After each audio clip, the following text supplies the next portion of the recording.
Good afternoon, everybody, and welcome to the February 5th regular meeting of Council.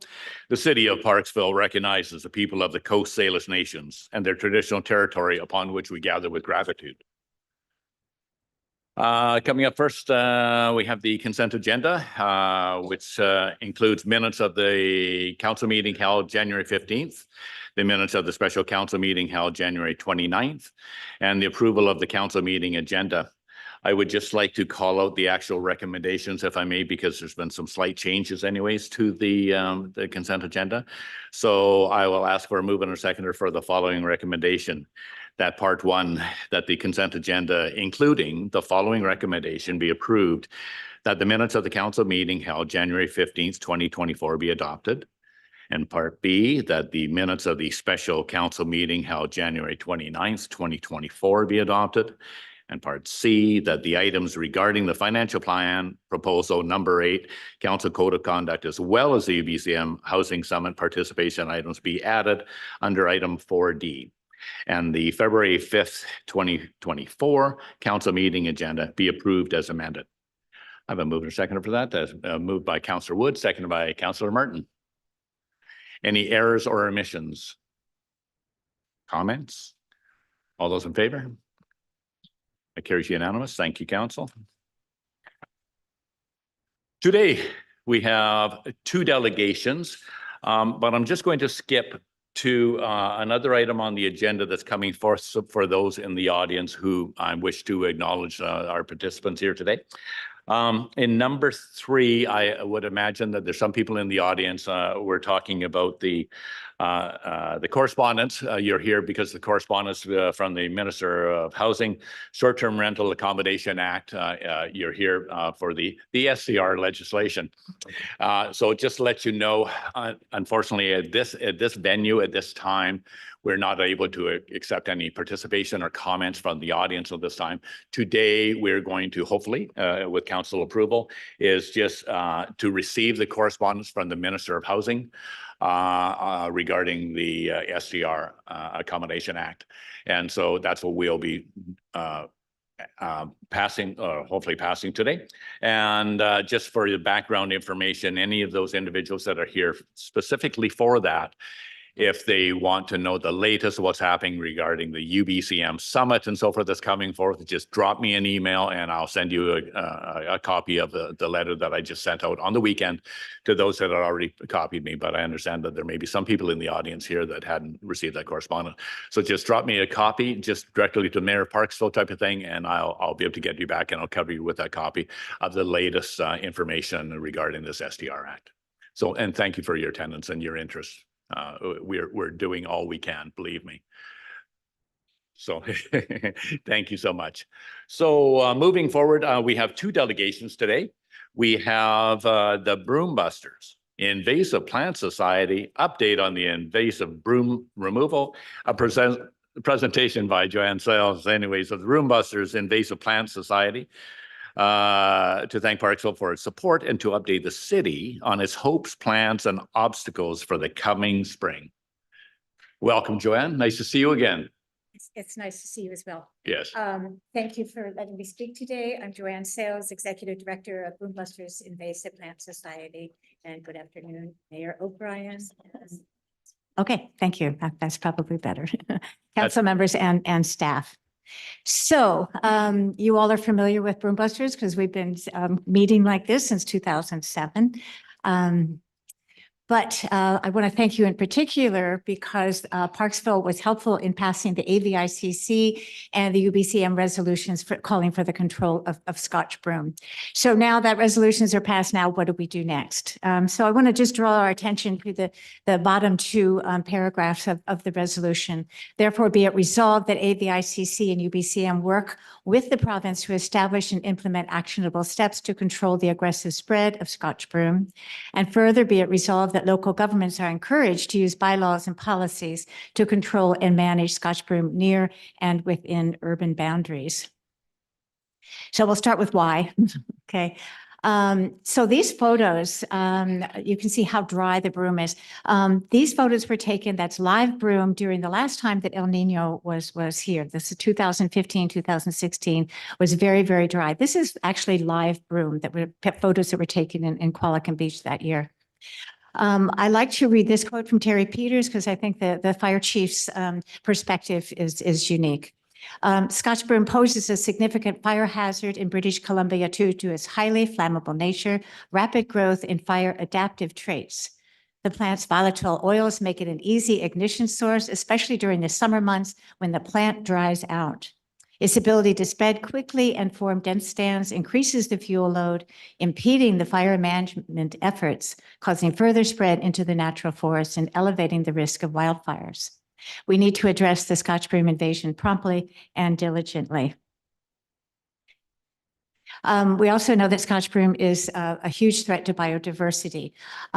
This study, according to 2021 assessment study by the ESSA Technology Limited, says that Scotch broom is actually the invasive species causing the greatest harm to species at risk.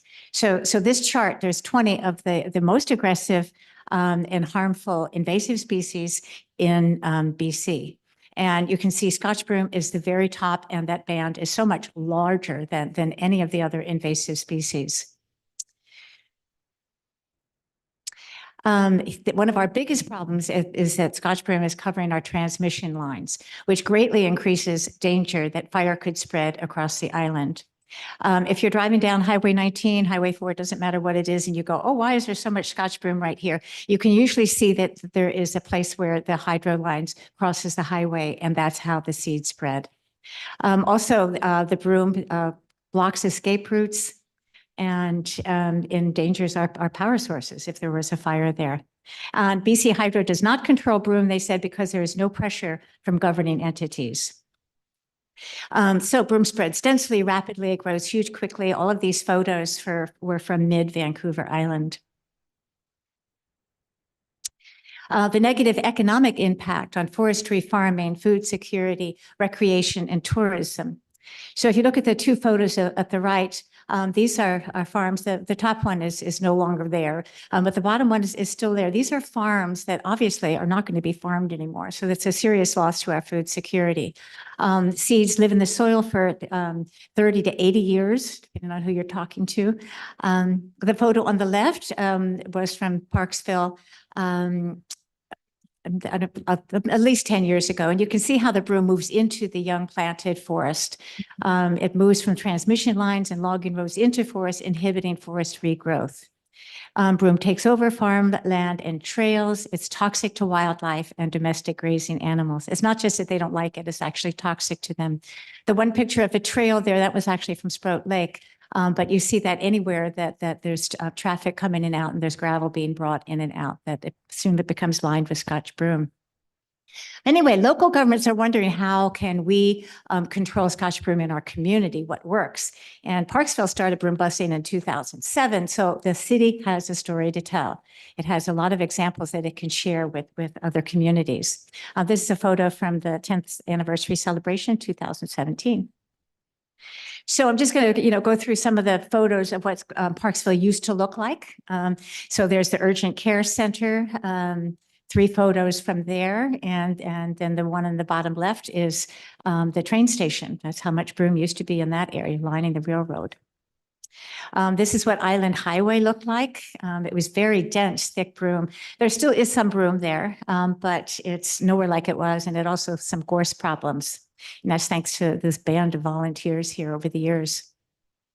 The Parksville has involved young people. One is the Girl Guides, another is a school near Wembley Mall.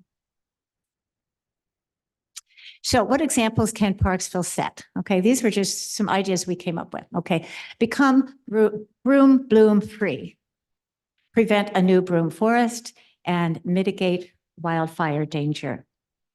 Taking these one at a time, become broom bloom free using existing bylaws and Parksville's strong volunteer base. And Parksville, I think, actually has one of the strongest most experienced, committed volunteer bases anywhere. Okay, so, and they'll still be at work this year.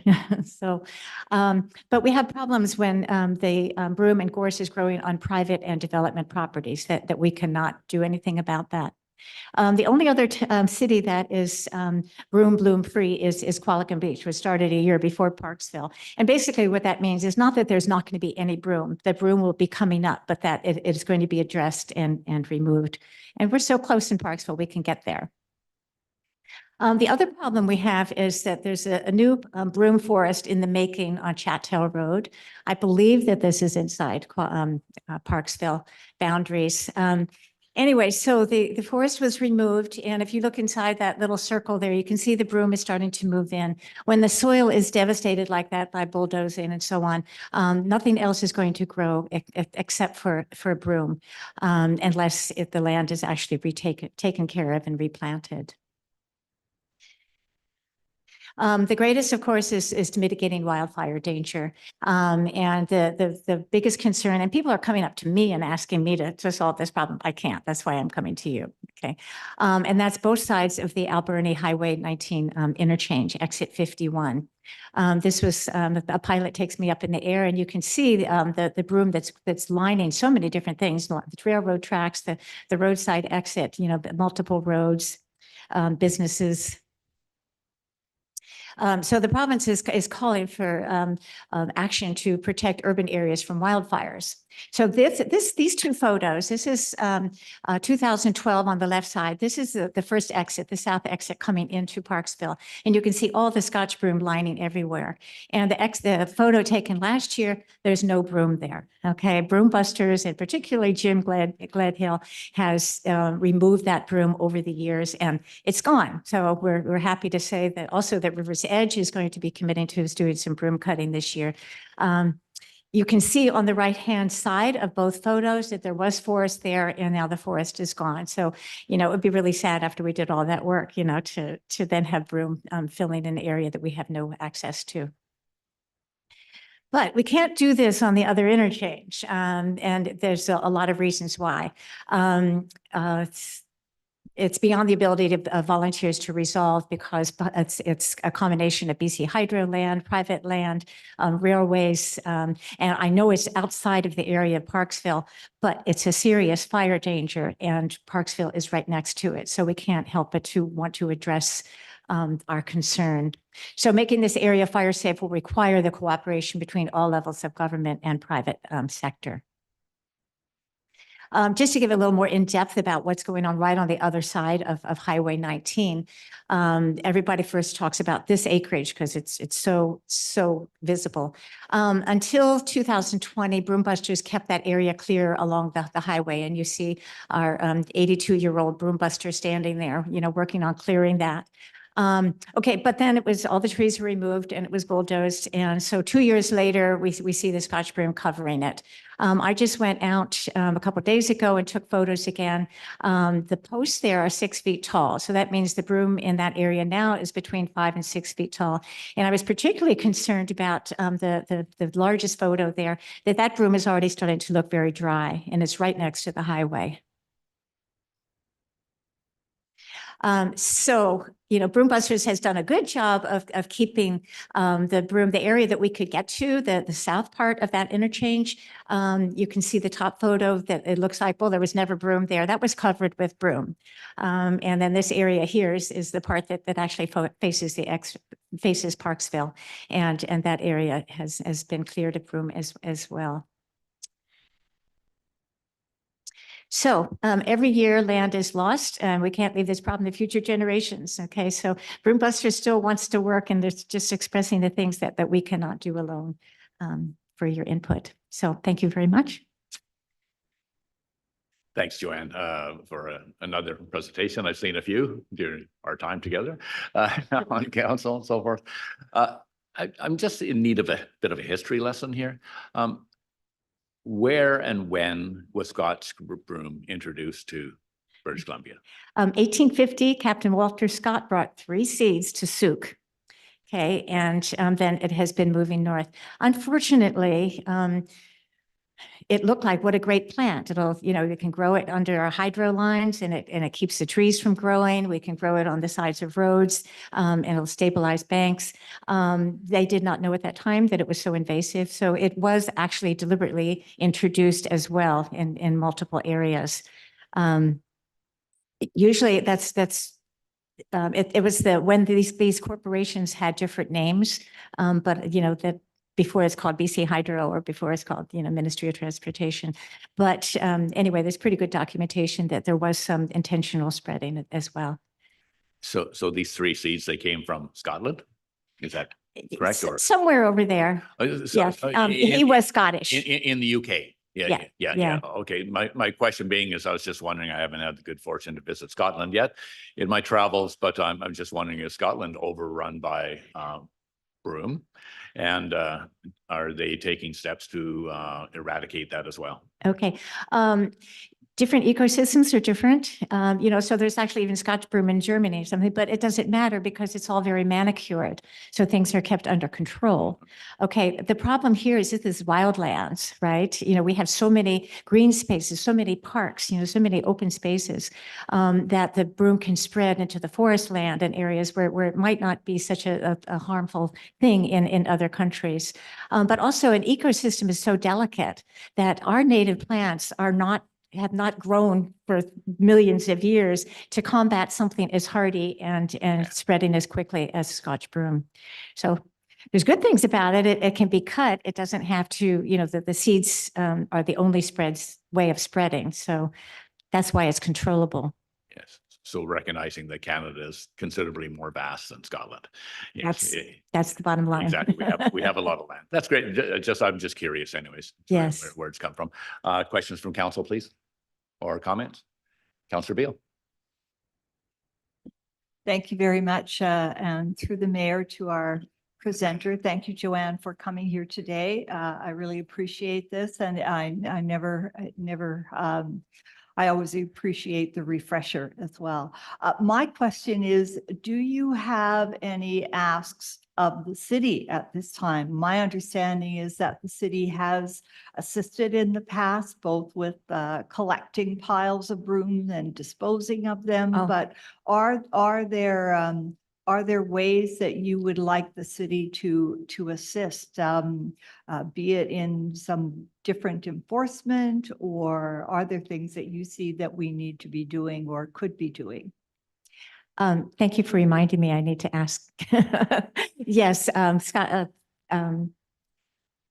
Public Works and Parks Department, so on, have done a wonderful job of cleaning up piles that volunteers have cut, and we do ask that they continue again this year.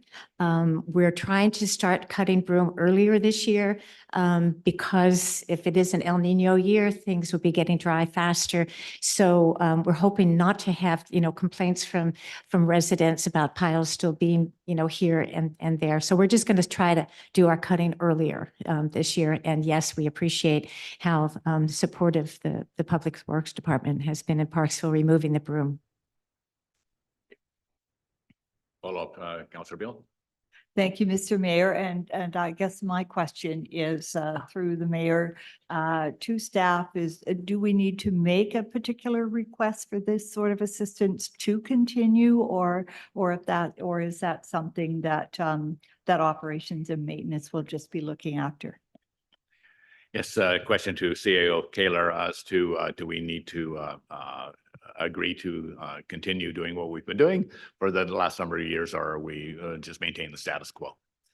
If I may, hopefully this is working. So we have a noxious weed program that we're required to have by legislation. And last year, council actually did approve some funding in the budget. I think it was maybe 30,000 over several years. So this would form part of our kind of community support for that. I know there's been 1 or 2 times where capacity has been a challenge, but we've worked with the folks to kind of coordinate when the piles will be ready. So I don't believe we need any specific motion to continue that. A lot of the broom is being cleared from public land as well, so that fits in quite well with our like our staff obligations and commitments. So unless council wants to reiterate that just for your own reasons, we already work very closely with the groups. So not necessary to specify. Right. Also, we do, just sort of as an aside, if I may, we do define broom in our unsightly premises bylaw as a noxious weed that is not permitted to be left there. So we added that in 2016, I believe, to our bylaw, probably because of Right. these presentations, I would suggest. So recognize, thank you. Yeah, I think if we proceed with the status quo, without any change of, levels of service, that would be, we'll continue to do all we have been doing for your organization. And, was there any other questions or comments? Councillor Grant? Thank you, Mr. Mayor, and through you to our delegation. Thank you so much for coming today again, and great to hear the update on the great work you're doing. I'm interested in this topic a little bit because my wife does research in invasive plants and including broom and some cutting edge stuff there. But I'm curious if you are working at all with Island Corridor Foundation. I know a lot of broom ends up on the train tracks there, and they're not actively managing those tracks right now. So maybe you can speak a little bit to how you may or may not be working with them. Thank you. Yes, I have been talking to them directly. It's difficult because it's difficult for them to give permission to a nonprofit. So specifically, we have not been working on the railroad tracks except on the Coombs Trail, because then we're actually working through the RDN Parks Department, and they're fully supportive of what we're doing. And yes, they are going to be cutting they have a truck that's cutting the broom on the railroad tracks right now that's down in Shawnigan Lake. And you know, we begged them to come up here and to cut Parksville and Coombs before the blooming season, because we wanted to clear the Coombs Trail because we're particularly concerned about that as a fire hazard. They don't know whether they'll be here in time, but they did agree to go first to the Port Alberni direction instead of going up to Courtney. So they're trying to work with us. But even though we're in communication, we can't actually get permission alone to be cutting on the railroad tracks.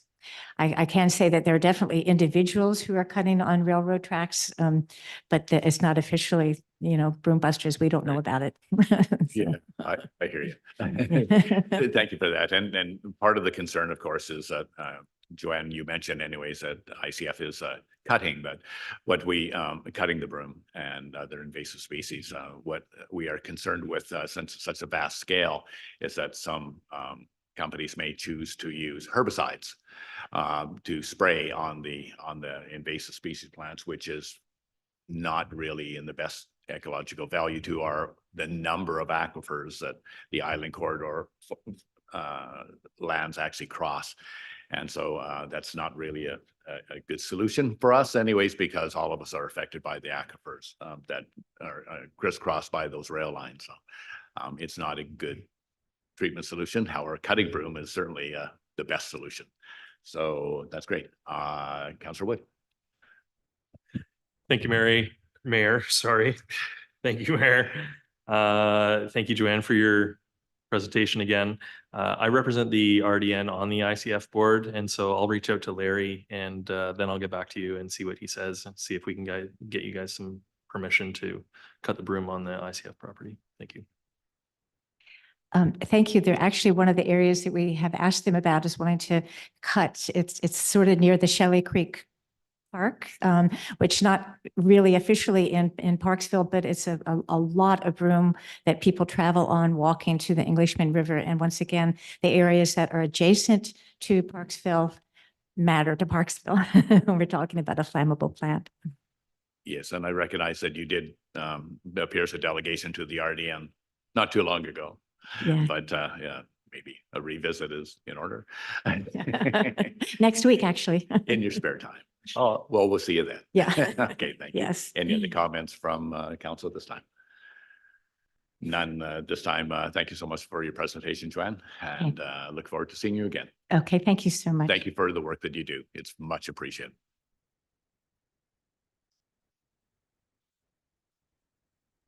Council, we have our next delegation is a presentation from Highstreet Ventures Incorporated regarding a development permit application at 413 Wembley Road.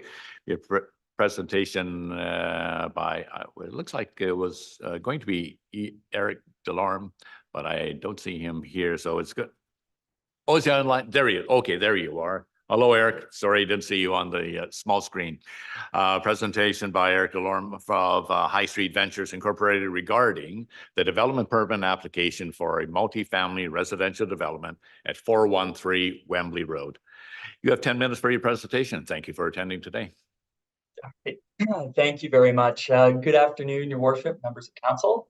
I will just share my screen here and we'll get going. Okay, can you confirm that you can see my screen?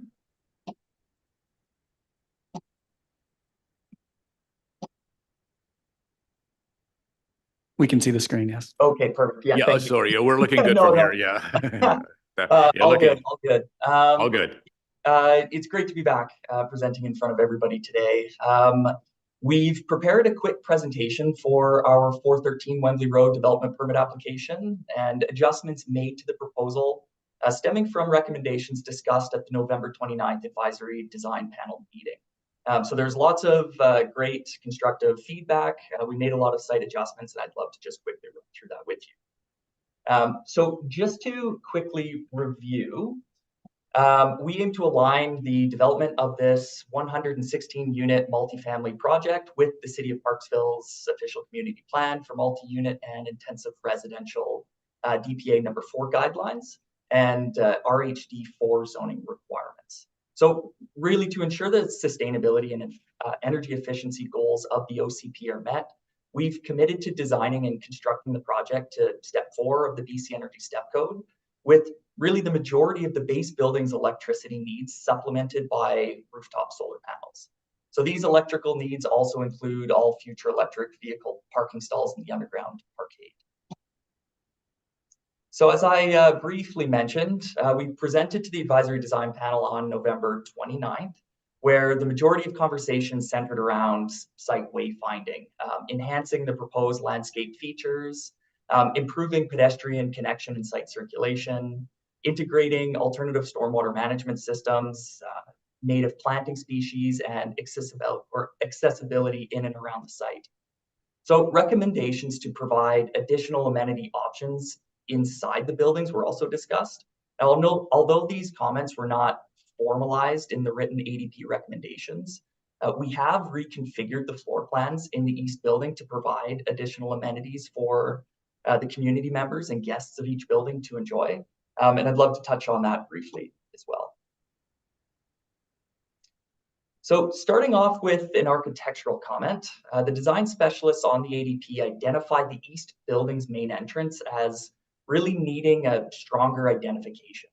So knowing good design is always an outcome of multiple iterations, we've remodeled the building's main entrance. So we've now chosen to include vertical material transitions that reach to the top floor elevations to draw the attention to this area, defining it as the building's main entrance. So this entrance has also been thoughtfully landscaped with plantings on either side of the walkway, up to the entrance, again, framing it from the perspective of the surface parking area. As for the wayfinding, the site will also include a pylon sign at the main site entrance off Wembley Road, complete with the development name and building civic addressing. The canopies above each of the building's main entrances will have the specific civic addresses for easy wayfinding, along with signage positioned in and around the site, directing the tenants and guests to their desired building or amenity space. So landscape and site circulation were discussed at great length at the ADP meeting. The top discussion points included elevating the landscape treatment at the Wembley Road and Church Road intersection, expanding the seating and gathering area positioned along the south property line of the site, expanding and reconfiguring the geometry of the community garden and providing seating options, adding ground level patio connections to the fronting streets, and providing pedestrian site access from both the Wembley and Church Road to the site. So to make this a little bit easier to go through, I've split it up into east and west side. So we'll start with the east side. And really, we'll just start looking at the landscape treatment at Wembley Road and Church Road intersection. So that's the northeast corner up in the top area of the slide here.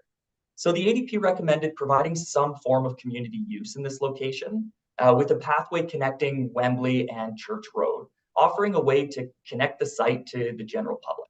So we've redesigned this corner with a public pathway and have landscaped it with natural grasses and wild mock-horn shrubs, a seating area and interactive stepping logs as an ode to the treed lot. And that's another fun recommendation stemming from the ADP conversation. As you can also see, the ground level patio connections to the street were recommended as a way to add to the community presence of this development. So where grading allowed, connections to the street from the main floor units have been provided. We've made sure to provide this treatment not only to the street facing units, but also to the ground level units facing the interior of the site. So the ADP also recommended that pedestrian access from Church Road to the site be provided, enhancing the overall site circulation. So we agreed with this. And so we've redesigned the site to include a sidewalk connection from Church Road to the internal private sidewalk. And we decided to carry this connection completely through the site. So providing an additional pathway that exits onto Wembley Road in the far northwest corner, again, providing a east to west pedestrian throughway. And so that is not including the additional sidewalk exiting onto the Wembley Road at the main driveway entrance. So I'll quickly switch here to the west side, and you'll just see the continuation of this path exiting onto Wembley Road. There will be a more or a full blow up of this later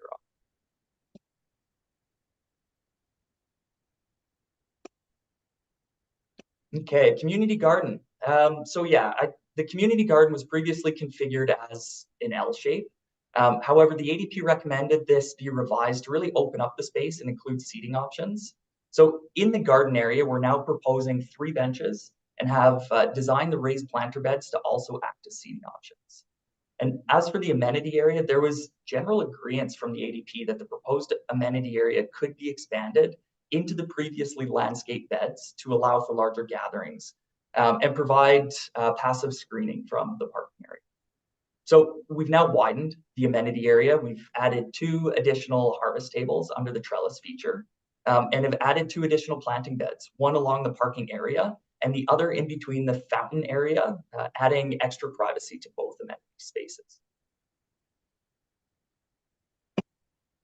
So we really took a deep dive into our stormwater management design. And we did find opportunities in 2 areas around the site to include rainwater gardens in our overall stormwater management system.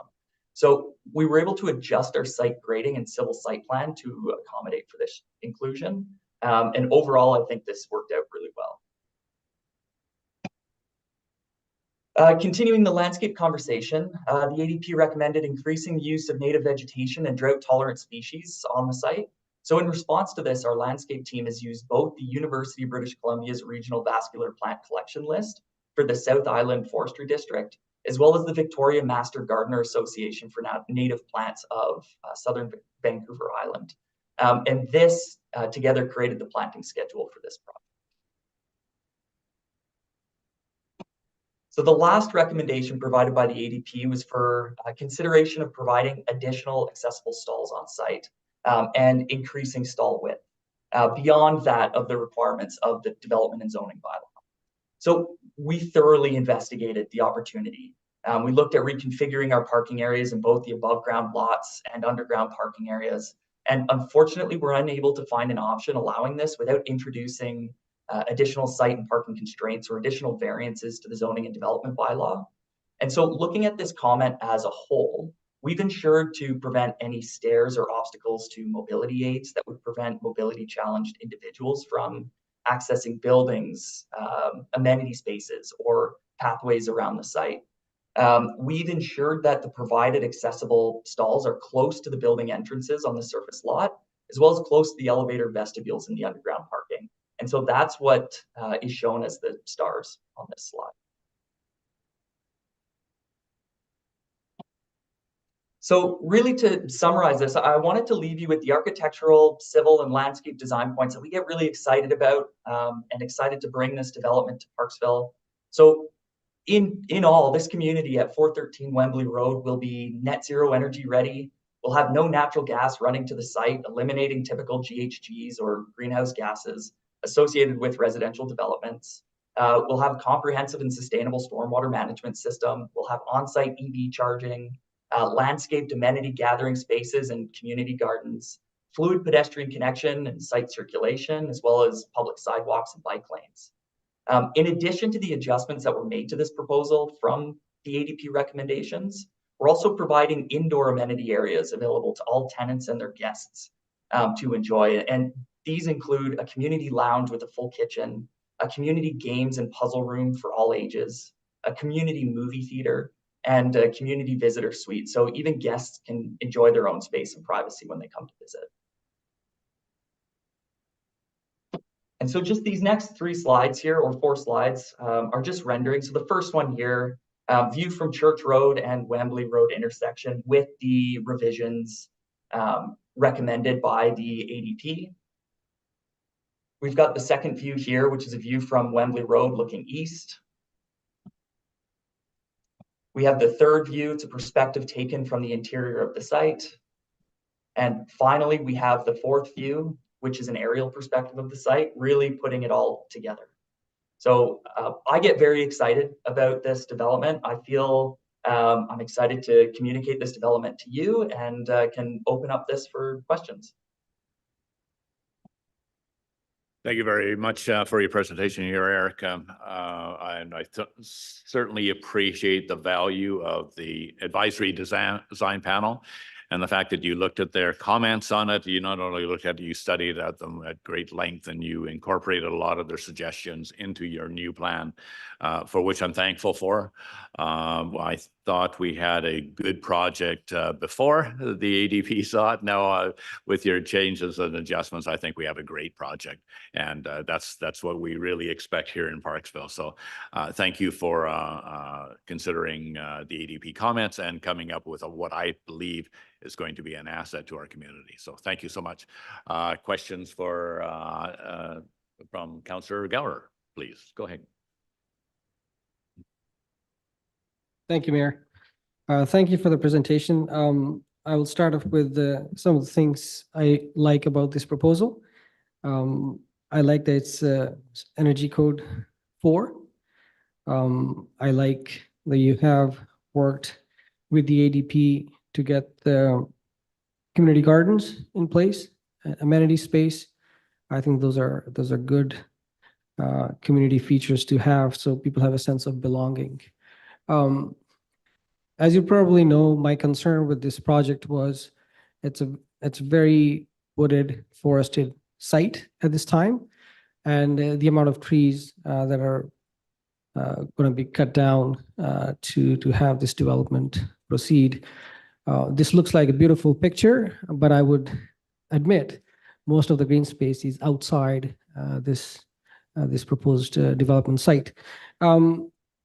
So I will come back to the question for you. In the builder's checklist, you mentioned that this multi-unit development is saving the remaining land from development and disturbance. Can you explain what you mean by that? What part of the land are you referring to? Yeah, thank you. Great question. Yeah, so when we look at that, we look at the impact to providing homes for 116 families in lower density housing typologies. So single family, residential, or even row homes. So what we're proposing here is to bring homes, great homes for 116 families that only requires the harvesting of 1 hectare lot.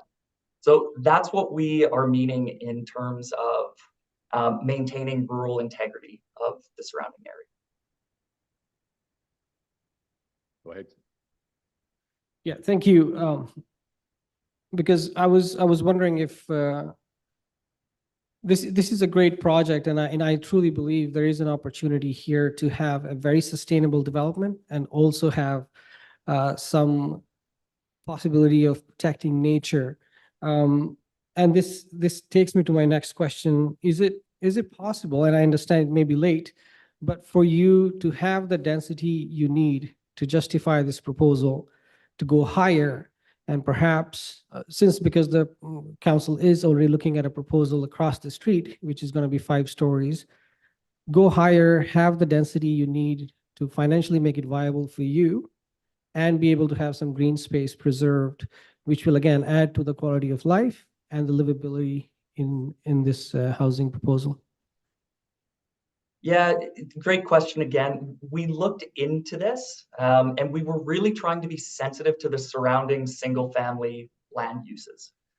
So in the OCP, there was, so the residential high density 4 is a supported zoning and is rezoned now. At the time and in conversations with the neighbors, there was already concerns around height. So we wanted to be sensitive to that. But really when we're looking at, like, if we're taking a step back and looking at this from the 40,000-foot view, it really comes down to parking. So to have a 5-story building shrinks the amount of underground parking that we'd be able to have under the footprint of the building. And so we would have to take that additional parking and put it on the surface, which again may go against the goals and objectives of the development permit area design guidelines. Councillor Martin. Thank you, Mr. Mayor. Thank you for the presentation, and it is a beautiful presentation, like the way it looks. I read a little bit about it, thinking the sidewalks are all there. Are they covered by the developer, or are they? I thought it said it there may be covered. I wasn't sure. Can you tell me about the sidewalks or the cost of them? The cost specifically, I may not be the best person to put a dollar per linear foot. However, it is something, so the sidewalks as well as the bike lanes and just the road improvements on the Wembley frontage as well as the Church Road frontage, that is a responsibility of the developer. So that will be Highstreet putting those in. Thank you. I was by there again. I've been by there a few times, and I thought, the sidewalks, the way it looks for the people, the environment, and all that you've done will be really good. So I appreciate that. Thank you. Councillor Beil. Thank you very much through the mayor to our delegation. Actually, I'd like to echo our mayor's comments. I was in attendance at the ADP meeting that you were at, and I really appreciated how well you and your team have considered the many suggestions. And there were many suggestions. There was a lot of feedback at that meeting. I'm aware of that. And the improvement to, for instance, the corner of Wembley and Church is really dramatic. And I think it will really add a lot to the neighborhood, and as well as the other adjustments that you've made to the gathering areas and the like. So thank you again for really seriously having a look at those suggestions and seeing where you could apply them.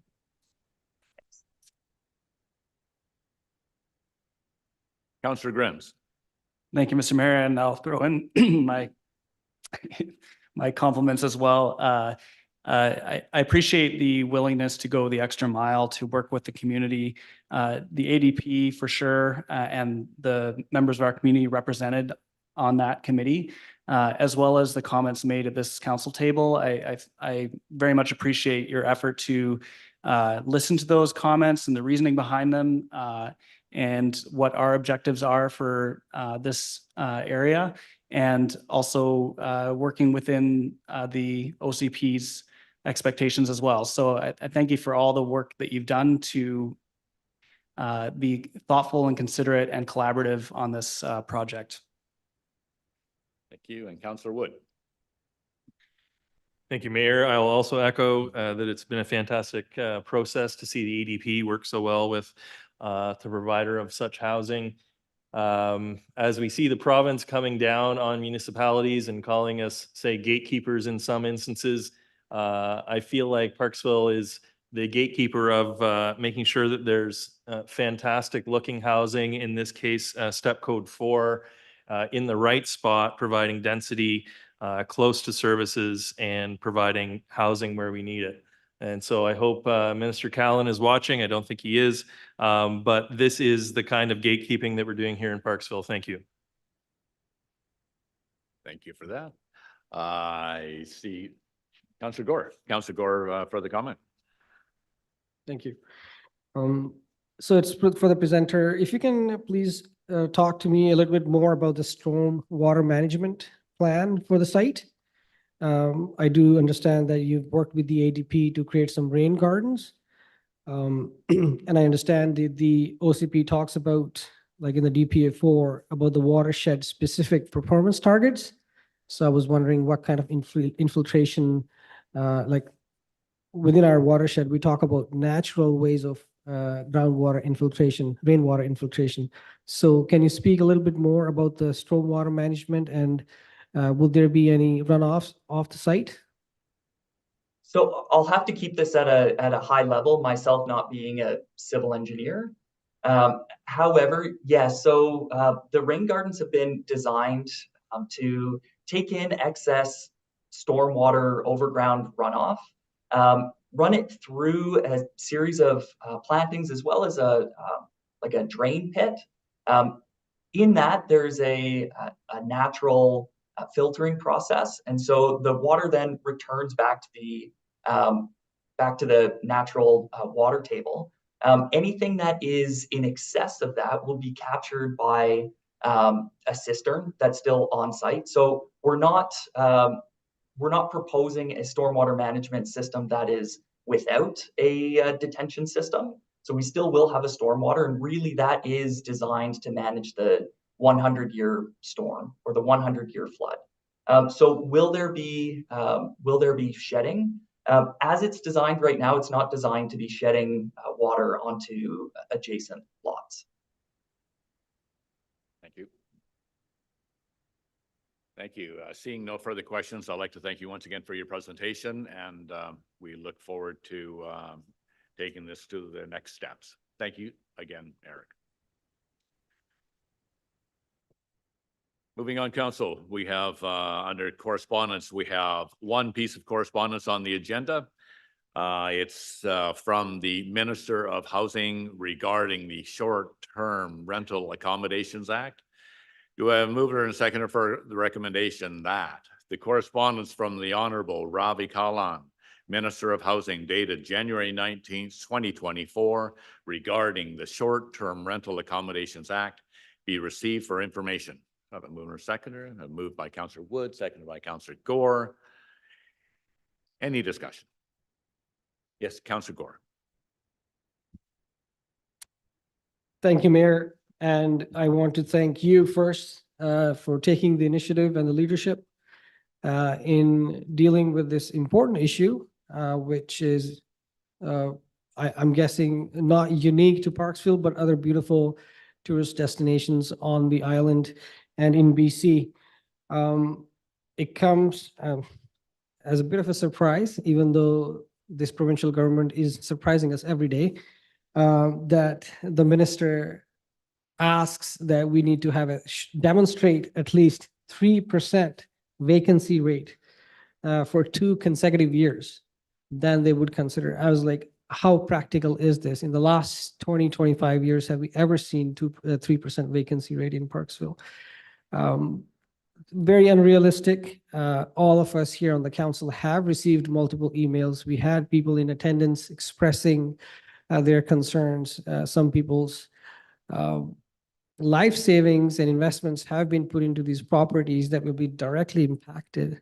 And we as a community that depends so much on tourism and these kind of housing will be very severely impacted. So I want to thank you for going one step further and presenting before the minister next week at the Housing Summit, our side of the story, how our population, our businesses are being impacted by this oversight from the province, this broad brush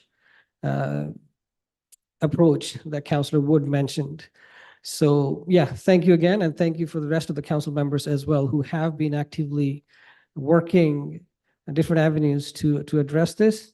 And hopefully, I'm still optimistic that that we will be able to resolve this for our folks. Thank you. Thank you, Councillor Gore. And to agree with your comments, I have had conversations, personal comments on the phone and other conversations with Minister Kalan regarding that, exactly as you say, the 3% vacancy rate that that they're trying to have us achieve, and also to confirm at the UBCM summit, Minister Kalan has agreed to attend that summit as well. So I hope to have some personal conversations with the minister at that time. We always have great conversations, and we hope to just further along our commitment to our investors in the city of Parksville, because this is what I consider them, not just be members of our community, but they're actually investors in our community that have provided these purpose-built vacation rentals that have formed a very vital part of our tourism economy. That was exactly the reason why we asked this type of accommodation to be built. So I appreciate those investors that have taken the risk anyways, investing in Parksville. I want to try and see what we can do to protect that investment for them, and also continue to make sure that the tourism economy continues to thrive and grow, which has now been provided by a lot of these short-term rentals in the purpose-built vacation areas. So thank you for that, Councillor Gore. Any further comments on this? Councillor Grants. Thank you, Mr. Mayor. I'm sure I'd like to weigh in on this a little bit as well. I've had the chance to speak with representative from the Parksville Qualicum Beach Tourism Association. They are working very hard to try to address the concerns that they're hearing on a regular daily basis around this issue. And I'm sure they'll have more to speak to on this as well. So I think that folks need to recognize that we all agree here that there is a challenge around short-term rentals in the province and displacing rental housing, and that is a real concern that ought to be addressed. However, we do have a unique situation here in our community that is not that common across the province. So that's where it's very critical that we advocate on behalf of those who I know a lot of people who have invested feel like there's been a bit of a bait and switch that's happened here. Bait on the part of the municipalities who've set up very strict structures around the type of housing that they're actually requesting, which is short-term rental to sort of tourism accommodation housing, with a 180-day limit on the amount of time you can stay in that housing. And then the switch is when the province takes that away from the municipalities to be able to allow for that kind of housing, which we in this community have in a specific part of our community, Resort Row, that allows for this sort of housing. And meanwhile, we have seen that the province has been dealing with the temporary student housing challenges as well, with a bunch of temporary students. And so I'm going to quote the Premier here when he says, "They don't have to listen to us, but I do think the program will be much stronger. The harm for the economy will be less and the benefits will be more if we work together." And here's where I may cut off the quote, him, because he's here speaking about advocating to the federal government to allow for a reduction of the cap that they're going to impose on the amount of temporary students that come into British Columbia. So I think this is a very analogous situation to what we're seeing here, where I'm hopeful that, to continue his quote, that we can feel a positive reception to the message here at this table from the provincial government to address our unique concern in this community and the people who are relying on the tourism industry in this community in order to make their living. So thank you very much for the opportunity to speak to this. Yes, thank you for that, Councillor Grants, as well. I totally respect and understand the irony of the conflicting statements that have come of this. And to be absolutely clear, that City of Parksville is requesting an exemption only, not for the entire short-term rental accommodation act. This is only for the purpose-built vacation areas that we've identified anyways. And roughly for those out there in video land that are watching, it's the areas on Resort Drive here in Parksville that are going to be affected mostly with this. But the other part of the situation that hasn't been identified clearly or recognized, I would say, is Parksville I'm very proud, has been able to take in that area of purpose-built vacation homes and created an area in the wintertime that provides a very robust economy.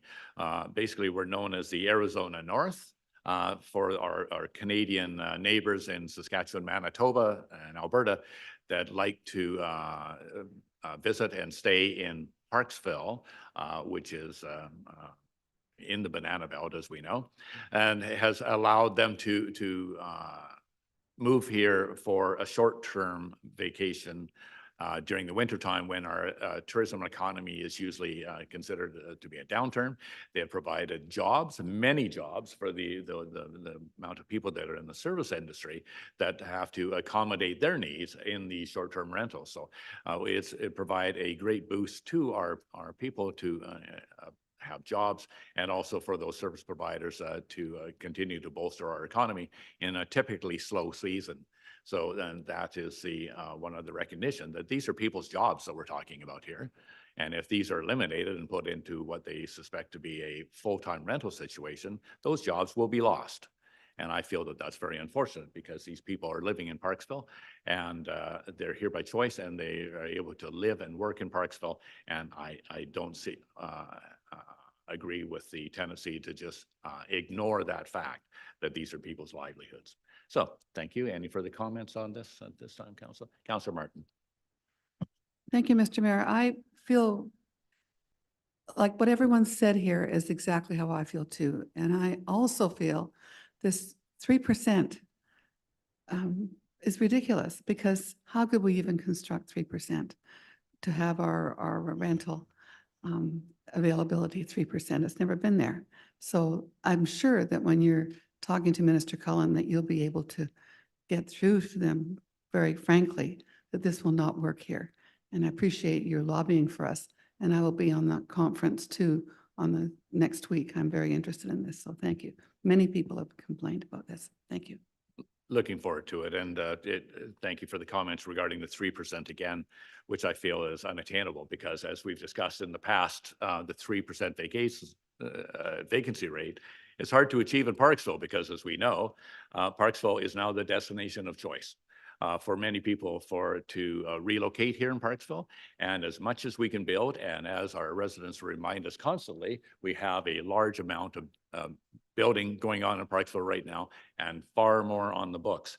And as fast as we can build it, there's lineups for that to come in and live here in Parksville, which is great because now we're forming an amazing community and amazing developments. But at the same time, to achieve a 3% vacancy rate means that either we're building the wrong type of housing units or we're pricing them in an area that is unattainable. So it's going to be hard to get that 3% because everyone else would be in Parksville. So there we go. So that will kind of be the gist of my conversations with the minister. Thank you for that. Any further comments? Thank you. All those in favor? That passes unanimous. Thank you, Council. Thank you for the comments.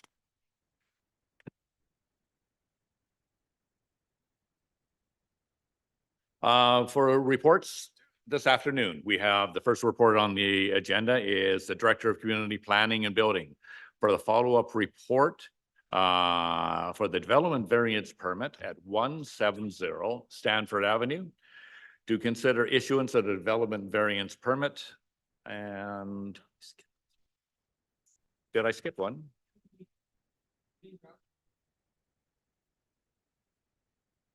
Okay, thank you.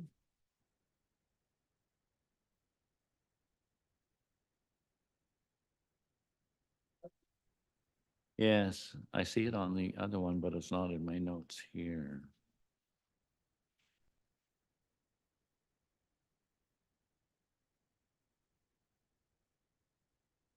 Excuse me one moment. too much paper.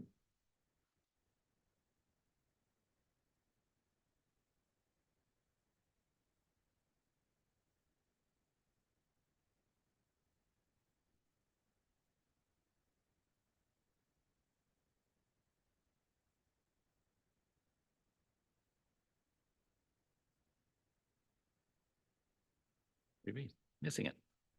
Maybe it skipped a page. 3B. But the next one is 4A. So we have 4A here. Under correspondence, I think, because we got it from the RDN. It's not a standalone report.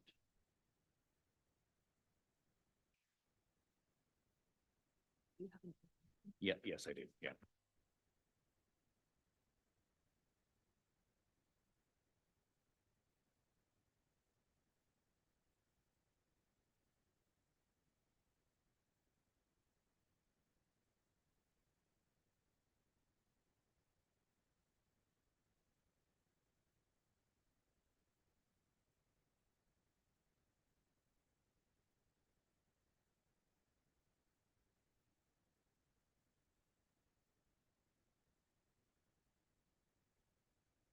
Okay, it's just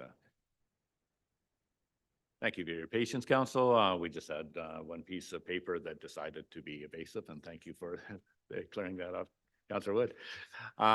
So what we have is the Regional District of Nanaimo, the draft zoning bylaw 2500 prospect proposed zoning changes. As per the recommendations, do I have a mover or seconder as the recommendations on file? Moved by Councillor Wood, seconded by Councillor Beil. Any discussion? Councillor Gore. Thank you, Mayor. Just want to make a quick comment and thank staff for being really on top of things and presenting it before the council. So thank you very much. Thank you. Yes, so the background information was most helpful. All those in favor? It carries unanimous. Thank you, council. Okay, let's try going back to where I did before. Okay, so if it agrees with everybody else's agenda, I'm going to go to reports now. Okay, I have a special agenda. The first report on the agenda is from the Director of Community Planning and Building. The follow-up report, development variance permit at 170 Stanford Avenue to consider issuance of development variance permit. Is there anyone in the gallery who wishes to provide comment to council on the proposed development variance permit application at 170 Stanford Avenue? None. No one appearing on the Zoom looking for, thank you. I would like to request a mover or seconder for the recommendation as listed. Moved by Councillor Martin, seconded by Councillor Grants. Discussion. All those in favor? That carries unanimous. Thank you, council. Here we have the next report. B is from the Director of Community Planning and Building for the development permit application at 413 Wembley Road to consider issuance of a development permit. Do I have a mover and a seconder for the recommendations as noted? Moved by Councillor Wood, seconded by Councillor Martin. Discussion. Councillor Gore. Thank you, Mayor. I have a question for staff at this time through you. At what stage of the application does the proposal go to the ADP? I understand this was sent after the third reading before final adoption. Is that standard practice? I see the Director of Planning is on, but if I may. Yeah, Mr. Russell's online right now. Do you want to answer that, Mr. Russell, or? Yeah, I can certainly answer it. So it's part of a separate application. So when a development permit application is made, per council policy, certain categories of applications go to the design panel first before being presented to council.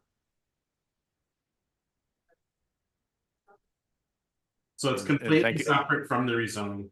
And CAO Kaler, if you can clarify. Yeah, so I was just going to add, I thought that Councillor Gore was speaking to reading, so that's rezoning. So this is a subsequent application. So you guys, council considered the zoning piece earlier. And this is the development permit phase. So as the Director of Planning mentioned, our normal practice is that those types of applications go to the ADP first, and then there's an opportunity for the applicant to adjust the proposal if they wish or if they're able, and then it comes back to council. There's a couple of rare times where perhaps if it's a reissuance or if it's a very minor application, or if the applicant requests, where staff might bring the application to you first, and then council decides whether or not to send it to the ADP. But our normal, for 95% of applications, our normal process is that form and character DPs go to the ADP first. A recommendation usually accompanies the report to council then from both the ADP and staff. And there's an opportunity for the applicant to also speak to the recommendations they were able to implement, or those that they couldn't or didn't want to. Just to clarify. Yeah. Just to clarify, Mayor, thank you. Thank you, staff. No, I appreciate that this is about the DP. But my understanding is this application was before the ADP, even prior to the final adoption of rezoning for this application. So is that a standard practice? I don't recall that process. I'll let the Director of Planning. I do remember that, Yeah. that it was sent to the ADP before final adoption of the rezoning for 413 Wembley. If I may, Mayor, through to Councillor Gore. So there's no specific prohibition on when something goes to the design panel, and someone could have their development permit run concurrent with rezoning as well. There's nothing legislatively prohibiting that. There is a risk to an applicant. Sometimes if it goes to council after public hearing and before fourth reading, that some aspect of the development permit could throw a curveball into the rezoning application. So typically we would not put the development permit before council until after fourth reading has occurred, which is exactly the case here. However, as far as, there is some flexibility in the process, I would put it that way. Yeah, thank you, staff. In my long career as a counselor, this is the first time I've seen this, and I appreciate it. Thank you. I do want to make a comment to the council. I do understand, council, that this is a development permit and it's non-discretionary. I will be voting against the DP at this time, just to project my opposition to what I see is a clear cutting of the whole lot. And I do like what the proponent has come up with, but I think there was an opportunity that was missed in incorporating more of the natural areas. So for that reason, and also the opposition that I heard from the public in the very vicinity of this proposal. So for that reason, I will be voting against the DP, Mayor and Council, but I understand most of the council members would be in favor. Thank you. Thank you. Further comment? Councillor Wood. Thank you, Mayor. And I do respect Councillor Gore's comments. I think we're seeing from the province that they want to remove local government's ability to be able to even adjust these in the slightest amount. And so I think we really have to enjoy the opportunities we get from a BC Energy Step Code 4 building like that, that's built density in the right spot near the services. Because I think the ability for municipalities to push back on any of these, including public hearings, if it's already zoned for in the OCP, there's a lot of stuff that's going to be going away from local government. So we can turn this down now if we want, but that fits us directly in the category with the province that they think some municipalities are. And I don't want to be in that category. I want to be in the category where we get to choose what kind of development and where it goes near the services. So I will definitely be supporting this. Thank you. Thank you. And that just brings to mind the comment I had with a constituent on the weekend, is that we can't stop growth in Parksville, but we can certainly control growth in Parksville. And that is exactly what we do here. And this last development that appeared today actually showed the fact of in between the ADP and council's initiative as though we're controlling it. And I think we should be thankful that we still, to this date, have the power to do so. even at threat of having that amazing democratic right taken away from us. But moving forward, I will definitely be supporting this project for all the right reasons that the developer mentioned of actually listening to their community that they're intending on building on, plus supplying a 116 families housing in our Parksville area. So I'm appreciative for that as well. Councillor Martin and then Councillor Beil. Thank you, Mr. Mayor. I'm totally supportive of this project, and I know about the trees and everything that'll have to be removed, and I understand that. But we have a choice here to provide really good housing for people, and I agree with this. And this is very good, and I hope we can keep our independence down the road. Thank you very much. Thank you. And Councillor Beil. Thank you, Mr. Mayor. And yes, I too will be supporting this, but I do want to thank Councillor Gore for explaining ahead of time that he won't be supporting it and the reason why. And yet, while acknowledging the benefits of this particular proposal, but also explaining, as I said, the concern. So, and I think that's always very healthy to hear around this table. Any further comments from Councillor Grens?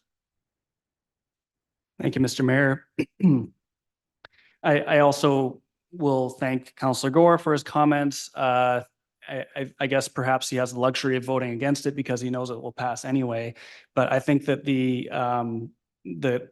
it's important to voice the concerns that are in the community, and I think that's what the intent is behind that. So I think when we have projects like this come to our table, we have the opportunity to try to get the best possible project.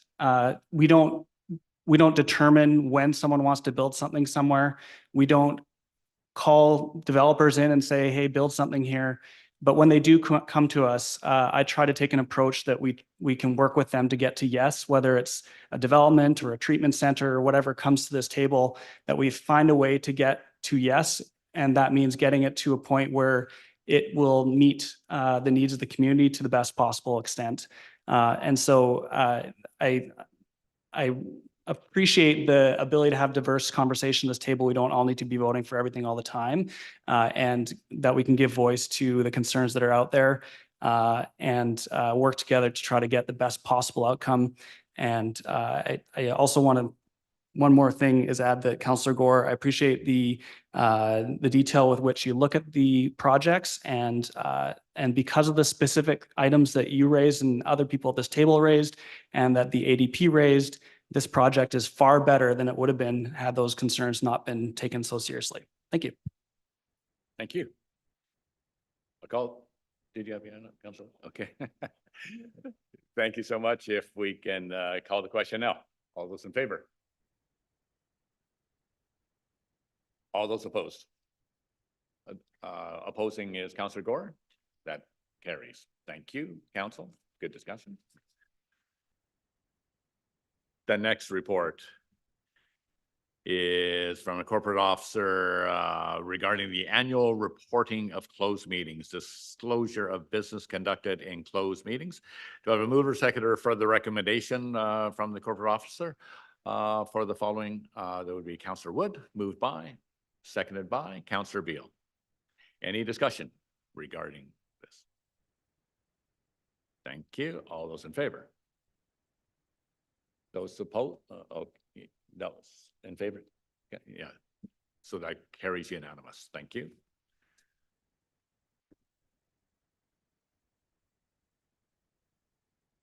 The next report is the Director of Finance Financial Plan Proposals for Council Review and Direction. A continuation of the review of financial plan proposals from the January 29th Special Council meeting. There's a, okay, so we'll have the council, or do we want to do the, sorry, I'll defer to the CAO in the order that this is going to take place here with Ms. Bolvin. CAO Kaler. Thank you. If I may, just want to let council know that our Director of Finance unfortunately is sick today. I really hope she doesn't have my disease, but she is trying to participate with us via text. If we say something completely wrong, she'll probably send us a very interesting emoji. But the manager of finance is fairly familiar with most of the items, and we felt that we could present most of them with council. But if there are things that we can't answer, we may need to defer those to a subsequent meeting, but we'll do our best. Although we are definitely not able to do as good of a job as Jetta, we'll certainly try to emulate her as we present to you.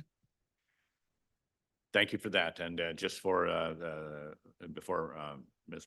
Boven's presentation here, there is also going to be considered. Anyways, at this time, after the presentation here, there's a reconsideration of code of conduct deferral discussion that we're going to have, but we'll have the presentation from our financial, Ms. Boven first, and then we'll carry on with that because this is going, continuing on with our agenda for the financial plan proposal. Ms. Boven. Thank you, Mayor O'Brien. For attending. So we're starting here with a slide to update council on where we're standing as of last week's meeting. So with the decisions that council made last week, we are at a 6% plus the 0.5% increase related to the transfer to the capital reserve. And then as there were no changes in the water and sewer funds, remaining at the 5% and 3% increases for both of those. So the updated total amount as you sit right now before any of today's decisions is an approximate $190 increase for the average home over 2023. It's a question, Councillor Beil. Thank you very much, Mr. Mayor, and through to Marley. Can I just ask the water user fees and the sewer user fees, but these would not be, these are separate from the property tax, and so they would be coming out at different times, just to make sure that that's, when you have that 190 total. That's yeah, sorry, through the mayor to Councillor Beil, that is an annual total increase. The property tax notice would see the $169 increase for the city line item and that equates to at this point 6% plus the 0.5% increase for the capital reserve transfer. Yes, thank you for pointing that out. Yeah, and thank you for that, Councillor Beil, because that is very important and to recognize that the property tax and then the utilities are separate, but all total is going to be 190. And then the other figure, I'm just going back, Marley, was 160 just on the property tax alone. Yeah, let me just confirm that. Thank you. That was one of the first slides from last week's presentation.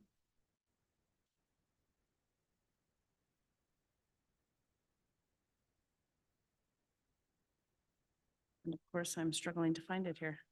Here we go. It's right in front of us. It's 169 property tax. Yes, that's the updated amount. okay. Last week, that amount was $135. So the total was 156.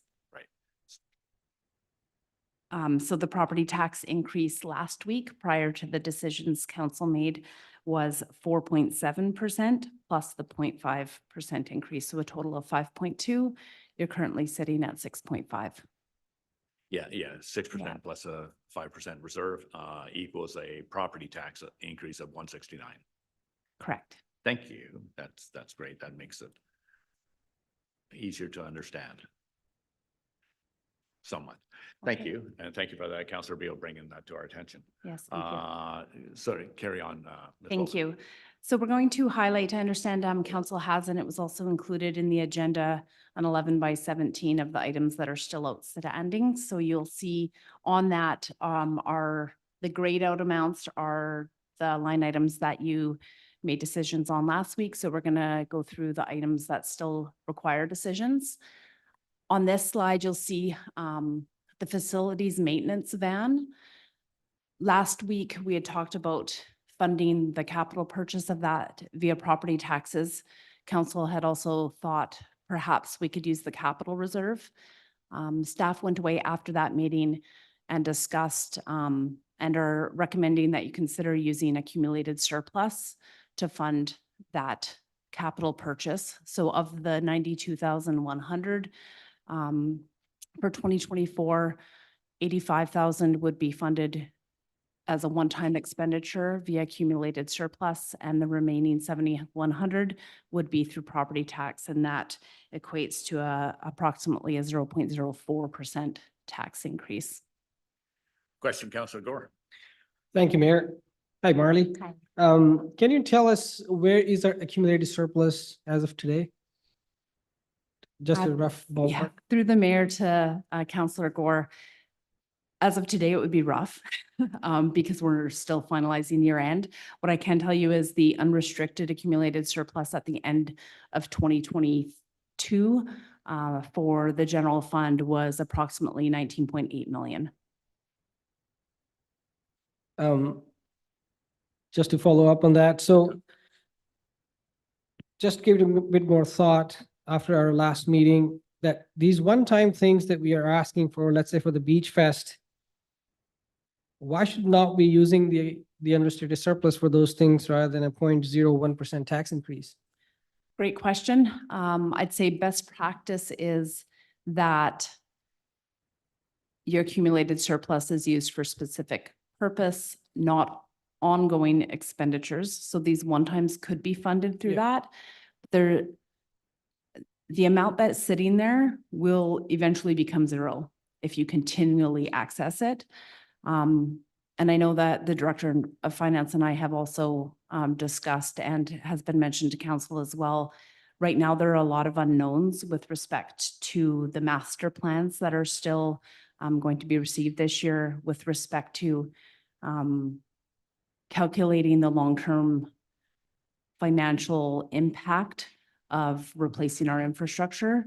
And as you'll see on a future slide, just with respect to like asphalt rehabilitation, the amount that we're short as far as an annual contribution to replacing that asset, we expect that there could be amounts with the other master plan areas as well that council may either want to move from the unrestricted surplus into newly created reserves for those, as has been discussed in the past with council with the creation of new reserves. So it really, council could with all of the one-time, but it is a limited funding. And although 19.8 million at the end of 2022 sounds like a good chunk of change in the general fund, that could be utilized really quickly if you started taking all of your one-time expenses from that fund. No, I respect that. Thank you. But like small amounts like this, in my opinion anyways, one-time thing, and even for the van, like I would be more supportive of taking the unrestricted surplus for those items rather than property taxes. One quick question again, if I may, through the mayor. For the HR stuff, like the staffing, it was mentioned that we had one position that was unfilled last year, and we had about a surplus of over $300,000. So would that go into the general fund, or would it go into the unrestricted surplus then for the staffing? Through the mayor to Councillor Gore, if I understand, your question correctly, at this point, council does not have a specific, we'll call staffing or human resource related reserve established. We did discuss specific reserves back in November, if you recall, with respect to the creation of a reserve policy and then the required bylaws surrounding that. So at this time, anything that is not specified under a policy or bylaw would just go into unrestricted surplus. And we'll be talking about some movement of that with respect to a couple things on a later slide. But at this point, specifically to the staffing, there's nothing right now that would provide staff direction to put it in a specific pot of money. Thank you. I just like to follow that line of thought, if I could here. 19.8 million surplus is not a small amount in any which way. And I feel that to erode that down by using, as suggested anyways, like the funding of the relocation of Beach Fest, the lighting, trail connections, furniture and so forth, it's going to be a very small amount. And the fact that if we went along with this, as it is right now, it would generate 8.5% property tax increase. I'm agreeing with Councillor Gore's comments about that I think that it would barely touch it. But I'm somewhat confused, like if we did the alternatives for the community park, but then on the right-hand side of the slide here is talking about the new ban. So is it being suggested that the one-time expenditure, from the accumulated surplus, is that anything to do with the 19.8 million surplus? That's just part of it. Right. And so Sorry, I can, if I may, right now we're specifically talking about the maintenance van. The second line on this slide right now was actually resolved by council last year and doesn't affect property taxes for this year. So the amount that we're talking about is the 92,100, and the capital portion of that, which would be 85,000, whether or not that should come from accumulated surplus. Part of accumulated surplus is the unrestricted surplus. There's other amounts in there, including capital reserve, a carry forward reserve, which I know the director of finance was looking at to see. I believe there's some unallocated funds in that too that could potentially be used towards this. So that's why using the word accumulated surplus would give a little bit of leniency into whether or not that needs to come from unrestricted surplus or a different amount that's within accumulated surplus. yes, but then I understand what you're saying here, but for the alternatives for the community park, you say that they're not going to affect the property tax increase for this year, but that's only because we're using the contingency funds. Sorry, yeah, no, Mayor, the 200,000, sorry, and I think it's the intent, this isn't my slide and it's one that I don't know if Jetta had intended to change a little bit, but because she was absent today, we're not even really talking about the alternatives for community park. That amount council did make a decision on last year, last week, to use the full amount of the $200,000 that's in carry forward funding for the amount that was the projects that were previously discussed to do the lighting, the park furniture and the trail connections as a continuance of the projects in community park. So that is, and my apologies, I could have cleared that from the slide. So right now, the only item that needs decision by council is the facilities line item, the maintenance van. So the last item, the 0.5% property tax increase in 24 is basically talking about the maintenance van. That is just for the, yeah, it's on the same row as the maintenance van. That's okay. Thank you. Yeah, sorry for the confusion. Yeah, that's what so I have CO Kaler, then Councillor Beil. Thank you, Mr. Mayor. So I think I was basically just going to clarify that the difference in this slide is that based on recommendations from council last week, Jetta has added in the little light bulb thing saying, consider the accumulated surplus. That was something that council asked about last week. And so the 0.5 property tax would only be an applicable increase if council chose not to do the accumulated surplus option. Yeah. If council chooses to fund the van, the purchase, from the unrestricted accumulated surplus, the tax increase is only for the operating ongoing, which is 0.004, I believe. Yeah, 0.04. Thank you. Councillor Beil. Thank you, Mr. Mayor. And yes, I did notice that on our sheet that we have here, the reference to the park is in fact grayed out, so that it means it has been decided on. I'm really pleased to see that there's a possibility of funding the maintenance van through accumulated surplus, because I'm afraid I was wanting to actually have us consider deferring this until another year.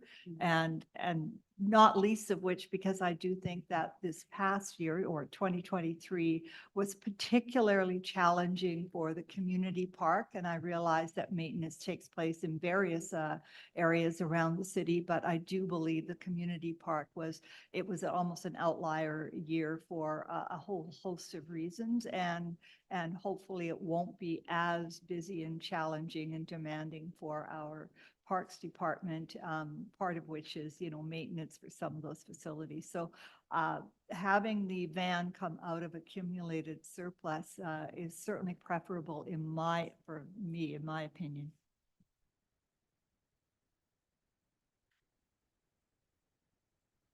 Great, thank Good. you. Yeah, I think, are you good with that too? Yeah, I think I'm good. Okay. Do we want any, do we want, say, okay, or do we want to do approvals right now? Like, well, the slide is up. That's exactly what I was just going to ask That's right, council. yes. Do you wish to wait until the end, or would you like to, last time I think we kind of went through them one by one and made decisions as they Yes. were presented so that people were familiar with what had just been discussed. If you're comfortable with wanna that, do we it now? can do that now. And there was a motion, suggested wording. Oh, sorry, go ahead. Sir, Mayor. Yeah.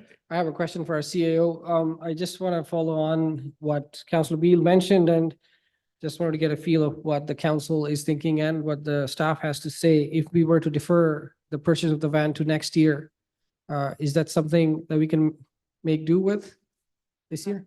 Thank you. If I may, so I believe there was a spending package or business case that was presented to council, but what we had discussed was currently we have one van and two people. So we have some significant inefficiencies in that. Instead of having two people maintaining Foster Park and the community park around the same time, or opening gates and doing things at different locations, we have one van with two people in it. So sometimes they'll drop the person off and come back and pick them up, but that's just not super efficient. The other items that are sort of leading us towards this request or recommendation is that having a closed van where the materials and supplies are secure and safe while the person's working in a washroom or outdoors is going to help us a lot with preventing vandalism and theft. But it also means that person doesn't have to load and unload the van or the truck is what they're doing now every day. So if you can think about the efficiency in their time, they're showing up at the yard, loading everything in, going to do the work that they need to do, and then having to come back to the yard, probably half an hour each way in time to unload again and secure the items somewhere in the yard. Whereas if we had a van, it could be stocked for the week or as long as a period that you could fit the stuff in there. When you're parked outside of a washroom or in a facility, nobody is taking the things or they're protected from the rain or whatever you may have. So we brought this one forward just because our lens is efficiency, safety, obviously council strategic objectives. And this one passed our business case analysis at the senior staff level based on that lens. Okay, so as I see it, I think if we were to approve the van now, it could be paid for by the accumulated surplus line and would not generate any property tax increase. Is that correct? 85,000 would be funded via accumulated, yeah, so it would be 7,100 or 0.04% would be funded via property tax. So very small. Yes, that's fine. Yeah. So I would like to make that motion now. Okay, seconded by Councillor Gore. Any further discussion? Yes, sorry, I didn't see your finger. Thank you, Mayor. I'm fully support the business case, the idea, it all makes sense. I guess is the budget amount is kind of the limit. Presumably that could go lower than that. Because yeah, I mean, I've bought vans, so. As I understand it with staff, they'll usually venture on the high side, so that they don't have to come back to council for a reconsideration. Thanks for confirming. Yeah, thank you. Thank you.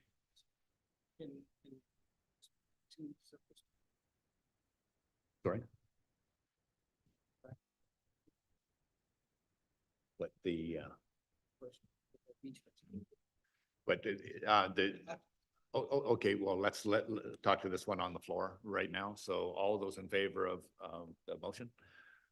That carries unanimous. Thank you. The question being is the first amount anyways was the community park contingency funds, but we had already allocated that, as I understand it. That's why I'm wondering. So that, so I see the little light bulb. It's like it's suggesting something's different than what we did last time.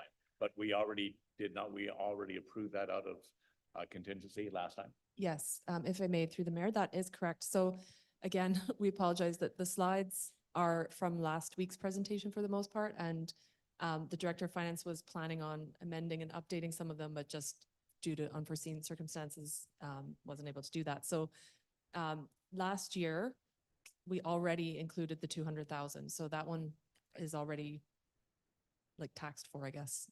It's being carried forward from last year.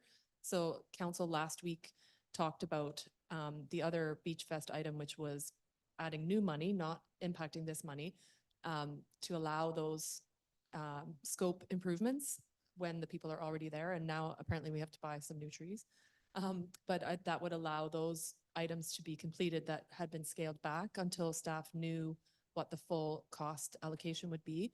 And then the new item, the $100,000 for 2025, was added in to explore the Beach Fest relocation. So there's kind of those two separate items. Okay, so did we have a resolution to that effect? Yes, we do. Okay, thank you. That's grayed out on your sheet. You're suggesting have a relook at it, and instead of doing that, take that out of the accumulated surplus instead of contingency. I hear what you're saying, Councillor Gore. So we're kind of discussing here that did come out of, and I recall now, that did come out of our contingency plan, which we kind of, well, with the contingency, yes, was a contingency plan, which we did notice that we did deplete that to a great extent in last week's meeting. But we're suggesting that now that we understand the accumulated surplus and so forth, and sitting on a balance of 19.8 million, much as this has been considered for the ban, which was new and different to me, the question is why wouldn't we do the two other allocations out of accumulated surplus instead of contingency? So if I may, I think that we might be talking about two different items. Are we talking about the community park? Because that is already in. Or, okay, so sorry, thank you. I just want to confirm that I'm talking about the same thing, or we're talking about the same thing. So you're talking about number 7, the $5,000.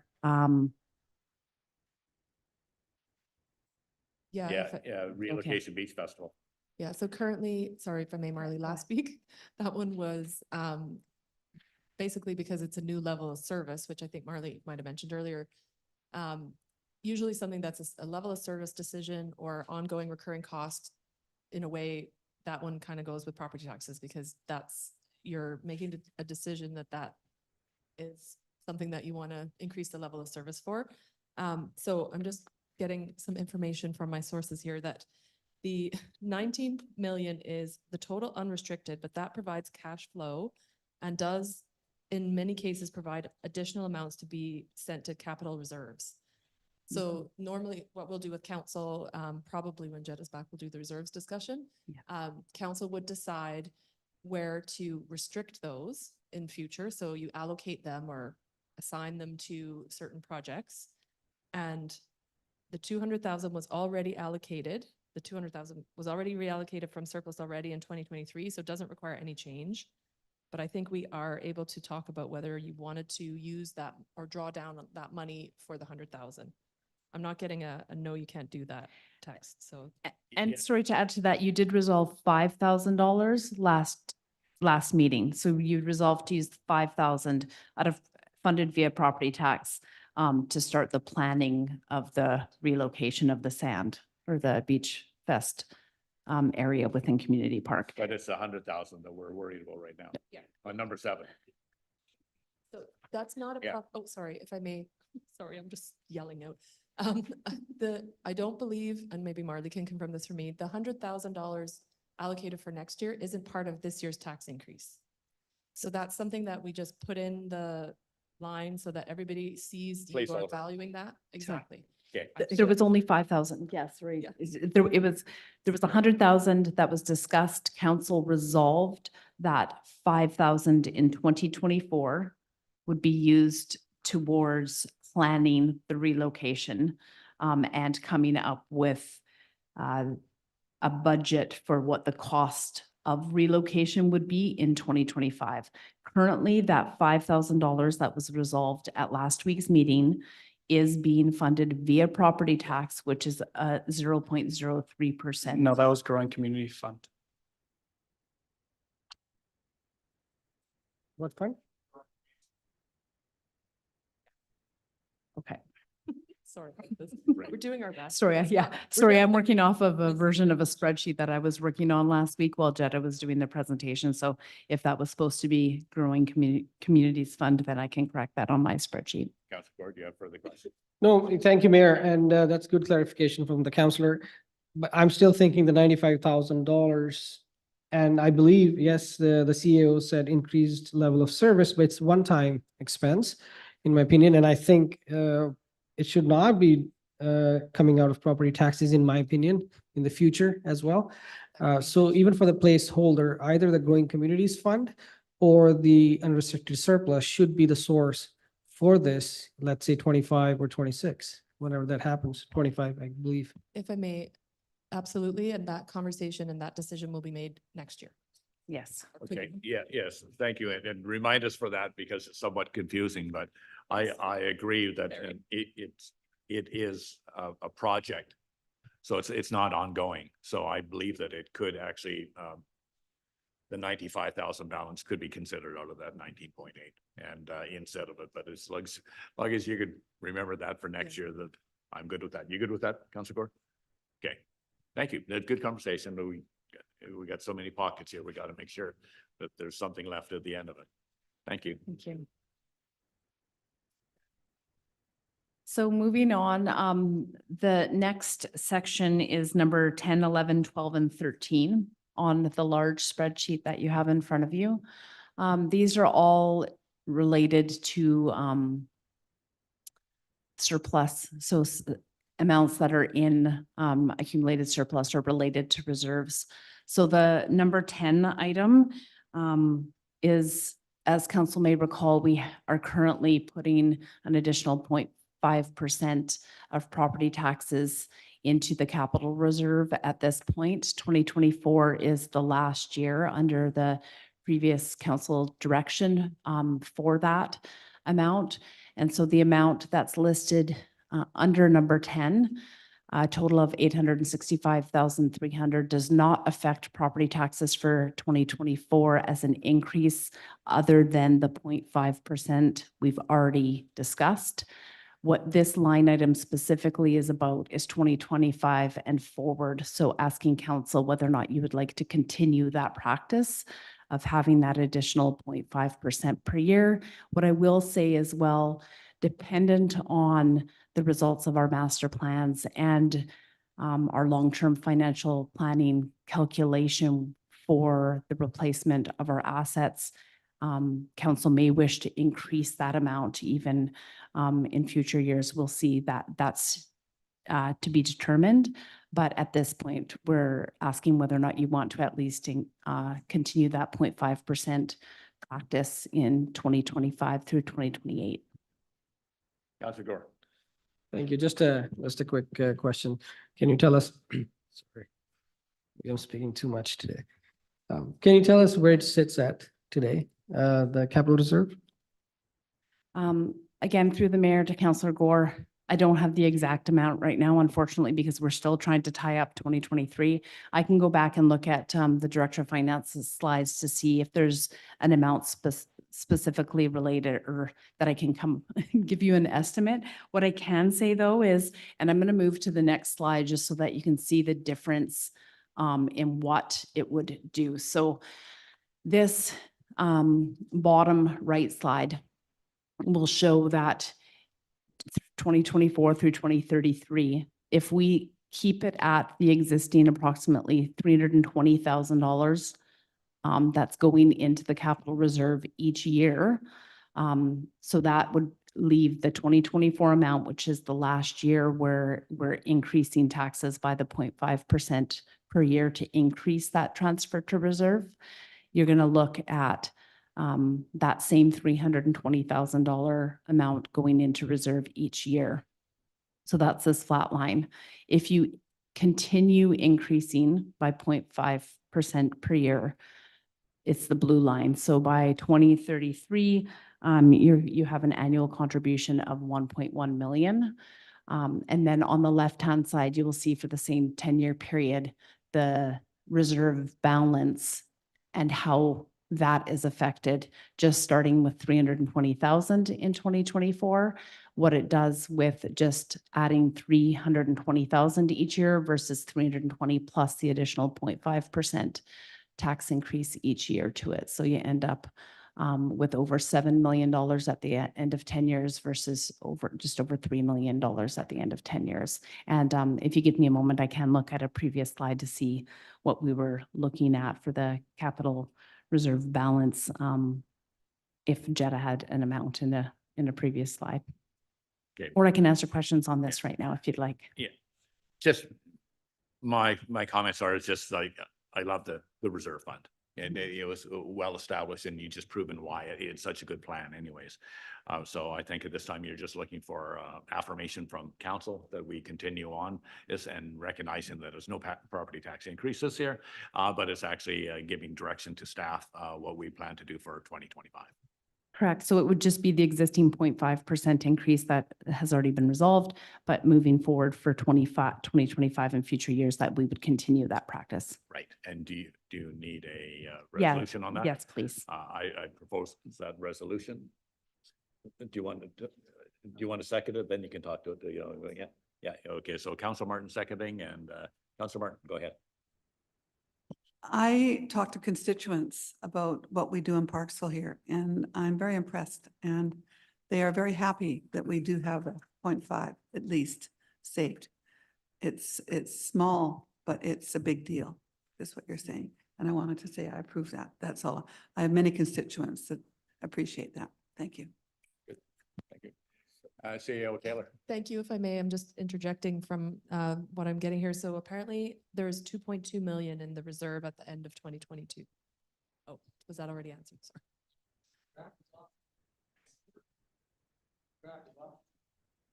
Yeah, sorry, when I clarified that graph on the left-hand side was just assuming we were starting with just the $320,000 in 2024 and what the difference would be. Here's the felt pen, fix it. I know. So staff, are you looking for just 1 year succession of this, or are we doing a 5-year extension of this 0.5% here? Through the mayor, I would recommend that at least for the years that are covered under this 5-year financial plan, so 2025 to 2028. And then I do think that we'll be talking about that amount once we crunch the numbers as a result of the master plans and the long-term financial plan for the asset renewal. If you go back to that previous slide, it looked like it was an escalating clause. Correct. That amount was for there you the go. remainder of the financial plan. So Right. that's for the 2025 to 2028. Yes. Only by 0.5% escalating. Even 0.5. Yes. Yeah. Yeah. 0.5. Yeah, that would include, so what we're already putting in plus an additional 0.5% increase each year in the 5-year capital plan or financial plan. That's right. Okay, so may I just clarify the motion then? Because I missed that, trying to do too much at once. So what I have right now on the floor is a motion moved by the mayor, seconded by Councillor Martin to approve 0.5% addition to the capital reserve as opposed to the 1% mentioned here, and just maintain that for the 5 years of the financial plan. Okay, Correct. thank you. Councillor Beil. Thank you, Mr. Mayor, and through to our presenter. I wonder for the general public, could you give a few examples of what kinds of what might be funded from capital reserves over time? Or conversely, what cannot be funded? Through the mayor. So the intent for capital reserve would be for capital assets. So we would not ever fund operating costs through a capital reserve. So it would be for, and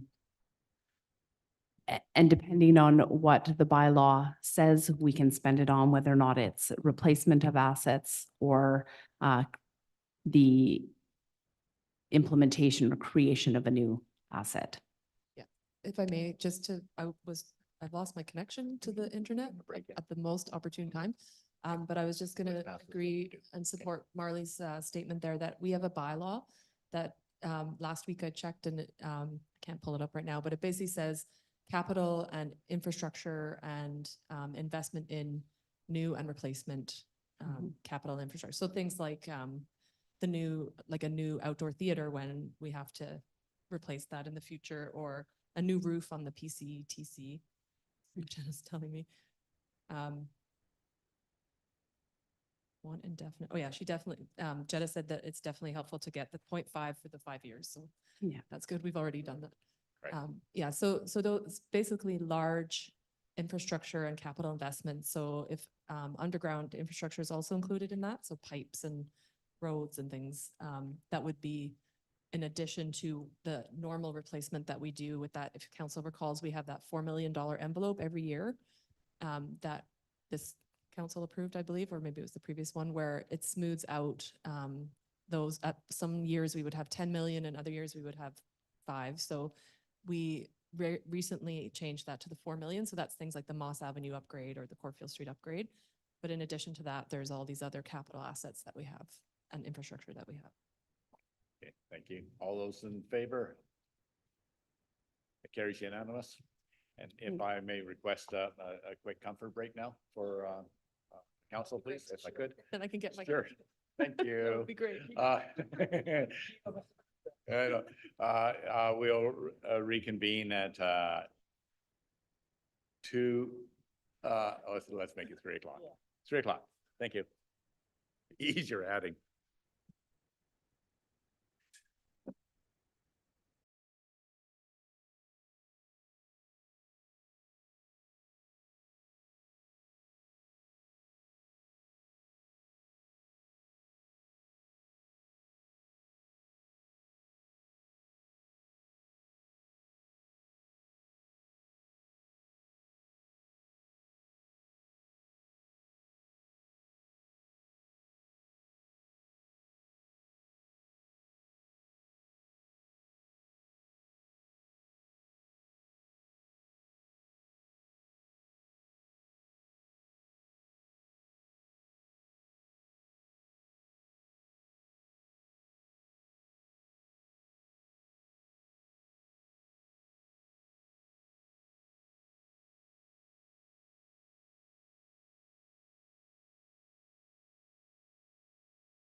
Thank you, council, and let's reconvene now. It's will be 3 p.m.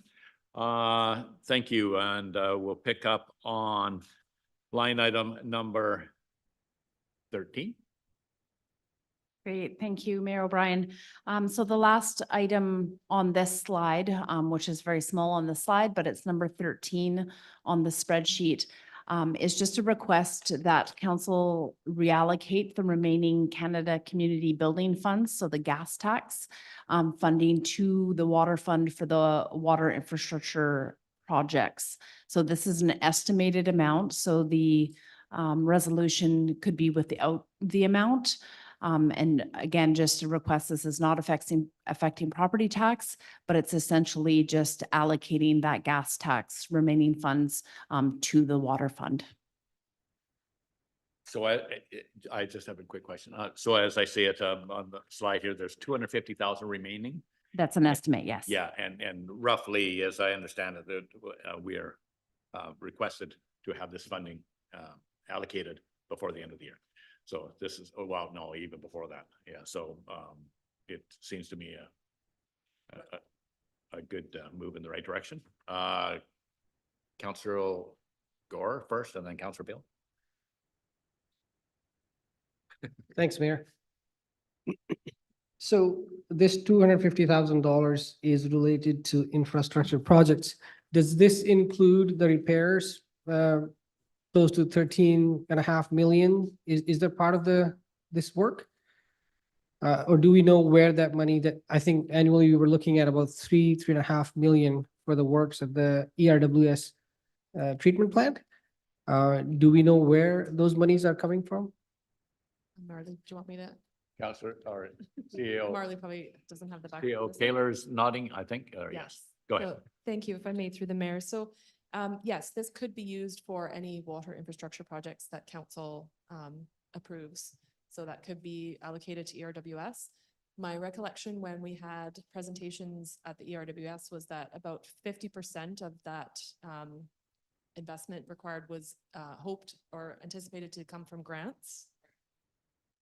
And then the other items, oh, sorry, I'm also being advised that the $250,000 is actually the balance from when council approved the track funding, and then other partners stepped up. So that's where that's why there's a bit of money there left there. And so reallocating that to water projects in the future is kind of somewhat of a placeholder, but we know that there will be requirements to invest in infrastructure for water. Question? Yeah, thank you, Mayor. And to our CAO. So if you could answer the other part of my question, do we know where the part of the 13.5 million, which amounts to about 3.5 million a year for the ERWS fixing that needs to happen at the treatment plant, do we know where that money is coming from? Are we raising it through property taxes? Excuse me. Or are we looking at financing it? Like, can you shed some light on that, please? I will try to recall our conversation in the ERWS meeting. So the Director of Finance is just confirming that the 250,000 we just talked about could definitely be used for ERWS. And as I mentioned, I believe 50% of those investments are anticipated to come from grant funding, and then the others would come from really a host of things. We do have several grants that water projects are eligible for already. So council has put some of those in a reserve where that could be drawn down. We also have, as I believe everyone knows, a partnership with the Regional District of Nanaimo. So a portion of that is funded through their decisions. So I don't believe the items have been fully identified as to what pot of money they would come from, but there would be several options before council when those come due. Thank you, Madam CEO. Just to clarify, we are not raising property taxes this year, or we're not looking at property taxes as a source for this. If I may, not at this time. Thank you. And the Director of Finance is confirming. Correct. Thank you. And Councillor Beil, sorry to keep you waiting. Oh, you're okay now? Okay. Do I have anybody that wishes to move this? Councillor Beil. Councillor Martin. Any further discussion? All those in favor? Thank you. Carry on.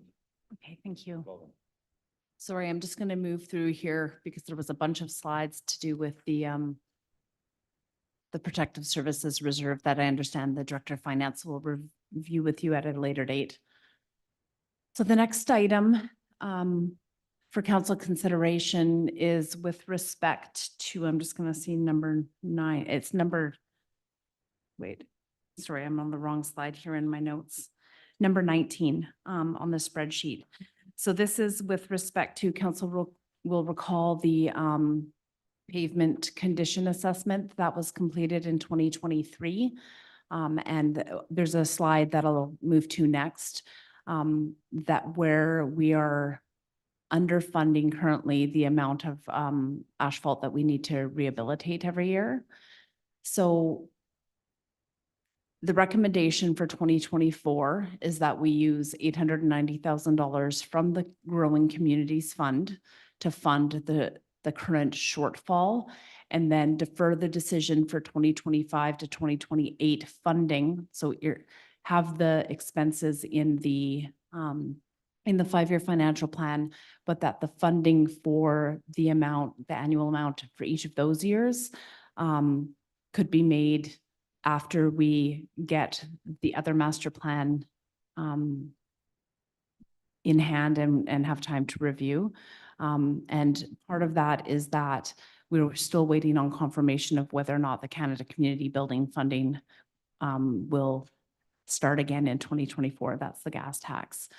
So potentially that could be used to fund 2025 and future years, but specifically for 2024, this would not affect property tax, as we are recommending that the Growing Communities Fund would be used this year.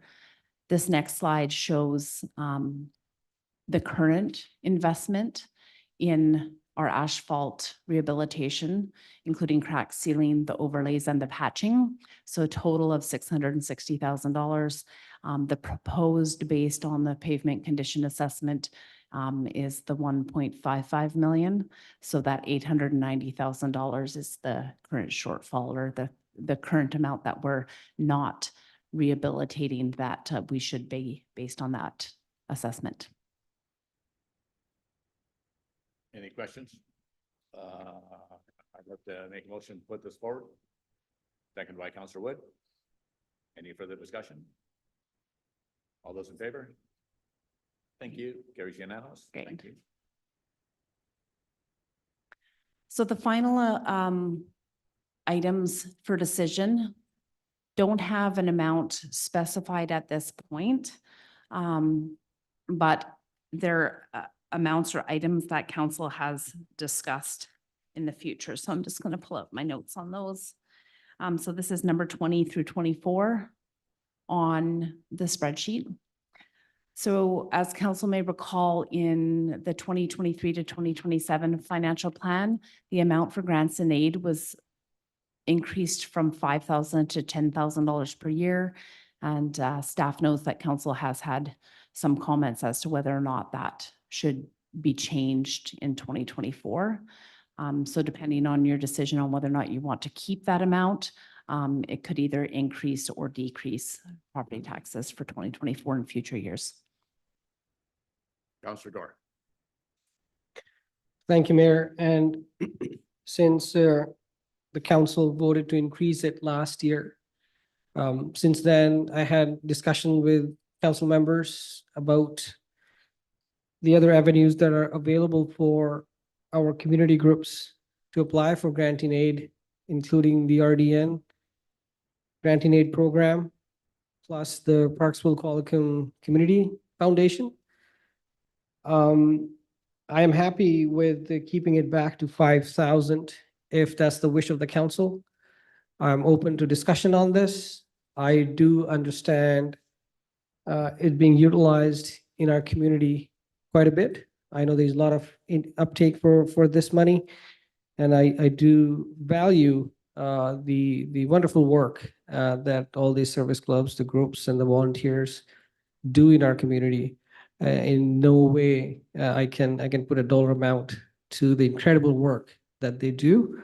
But here at this table, we have to be fiscally responsible as we are taxing people to provide the services, essential services.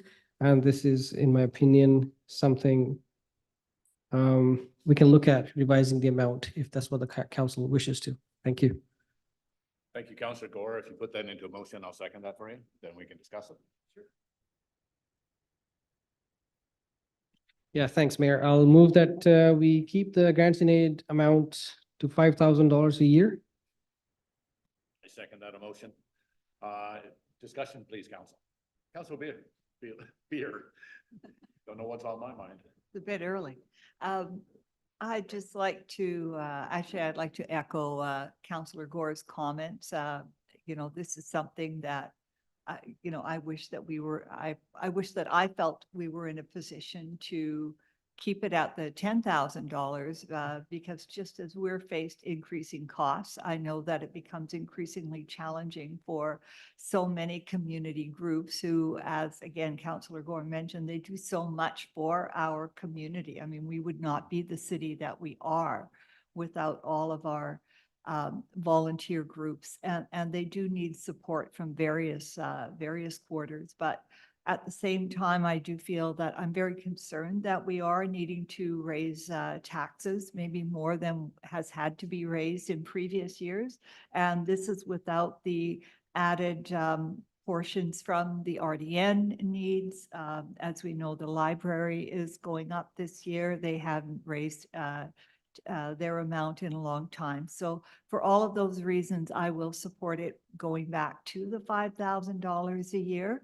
And I suppose I'll put a shout out there that I do encourage our residents to sign up and join as many of these wonderful organizations that you appreciate or particularly enjoy in our city, because when we all do that, then it helps them cover their essential costs, and there are costs even if they don't have a building. So I'll just put that out there as well. Thank you.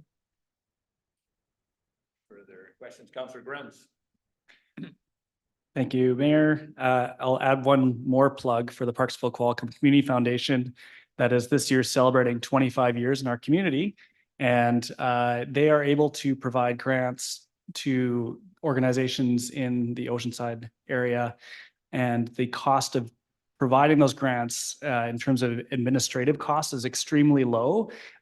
Whereas for us to deliver grants through the city of Parksville does carry an additional price tag of administrative costs that aren't part of the actual funds being donated when people get those checks. So I would very much encourage people to join in celebrating the 25th anniversary this year and get involved in that organization, and also seek to get some grants from that organization, which is dispensing them throughout the year. Any more commercials? Seeing none, I'll call the question. All those in favor? That carries unanimous. Thanks, Council. Next Great. item on the Great, list, please. yeah, thank you.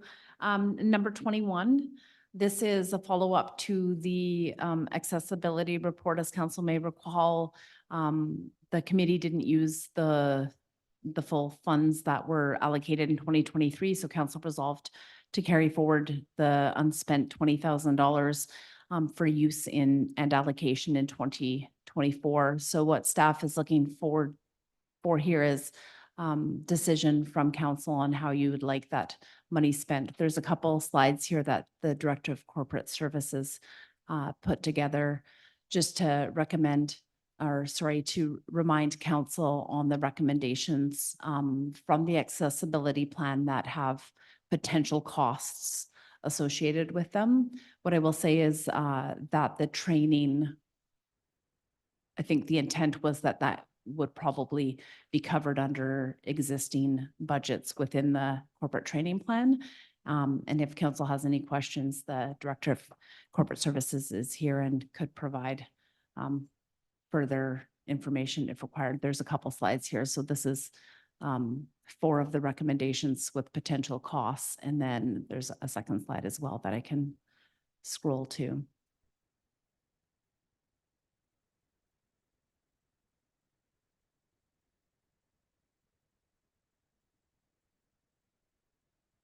Okay, Councillor Gore. Comment, please. Thank you, Mayor. If you can go back a slide, please, Marley. Yes. If council wishes, I'm happy to move number 11 as the possible recommendation that we could work this money towards. I think this was brought up many times by both the Access Oceanside as well as the Accessibility Committee. And I think our corporate officer can perhaps add a few words if she wishes to. I think this is one of the top priority items for the folks with accessibility issues in our community. So if I have a seconder, I would like to move that we use $20,000 towards investigate installing automatic door openers for the washrooms in the city facilities on both sides, obviously. Thank you. Seconded by Councillor Wood. Discussion, council? The motion on the floor. All those in favor? Carries, thank you. Great, thank you. So the next item is number 22 on the list, and this is further to some discussion by council in the past as to whether or not you wanted to allocate a percent of the parking ticket revenue to the PDBA. I know that there was a previous amount specifically tied to an amount related to their rent of a parking lot in 2023, and that council decided on that, but this was specifically due to whether or not you want a percent of the revenue moving forward to be allocated to Yeah. them. If I may, I think it's not intended to go to the PDBA, but it's intended to go to city-funded parking in the downtown. So that just is a bit of a nuance. This is, as the manager of finance said, this is different from the item that council debated last week. This, I think also, if council wishes, this could probably be deferred to a reserves discussion because we do have an existing off-street parking reserve. And this kind of envisions a portion of the revenue generated from parking tickets going to that reserve. But there are implications from doing that because that basically that parking ticket revenue offsets the cost of providing the service. So it would be reducing the amount of kind of BCO cost. So I might suggest deferring that one until our expert is back with us when we're talking about reserves generally. Yeah, I actually, yeah, because I was kind of responsible, because we played around with that, taking that as one off anyways, but then it was explained that the parking ticket reserve is actually not a reserve, it's actually a revenue. And so revenue, if we start affecting what goes in the revenue column, which means we're going to have to make up for those services provided from somewhere else, which is tax dollars. So I'm not in favor of this time. I appreciate the fact that the parking ticket revenue is placed back to providing that service, which is the cost recovery model, which I'm in preference of. I know that we have the reserve parking fund already set up, and so I think that I would be preferential to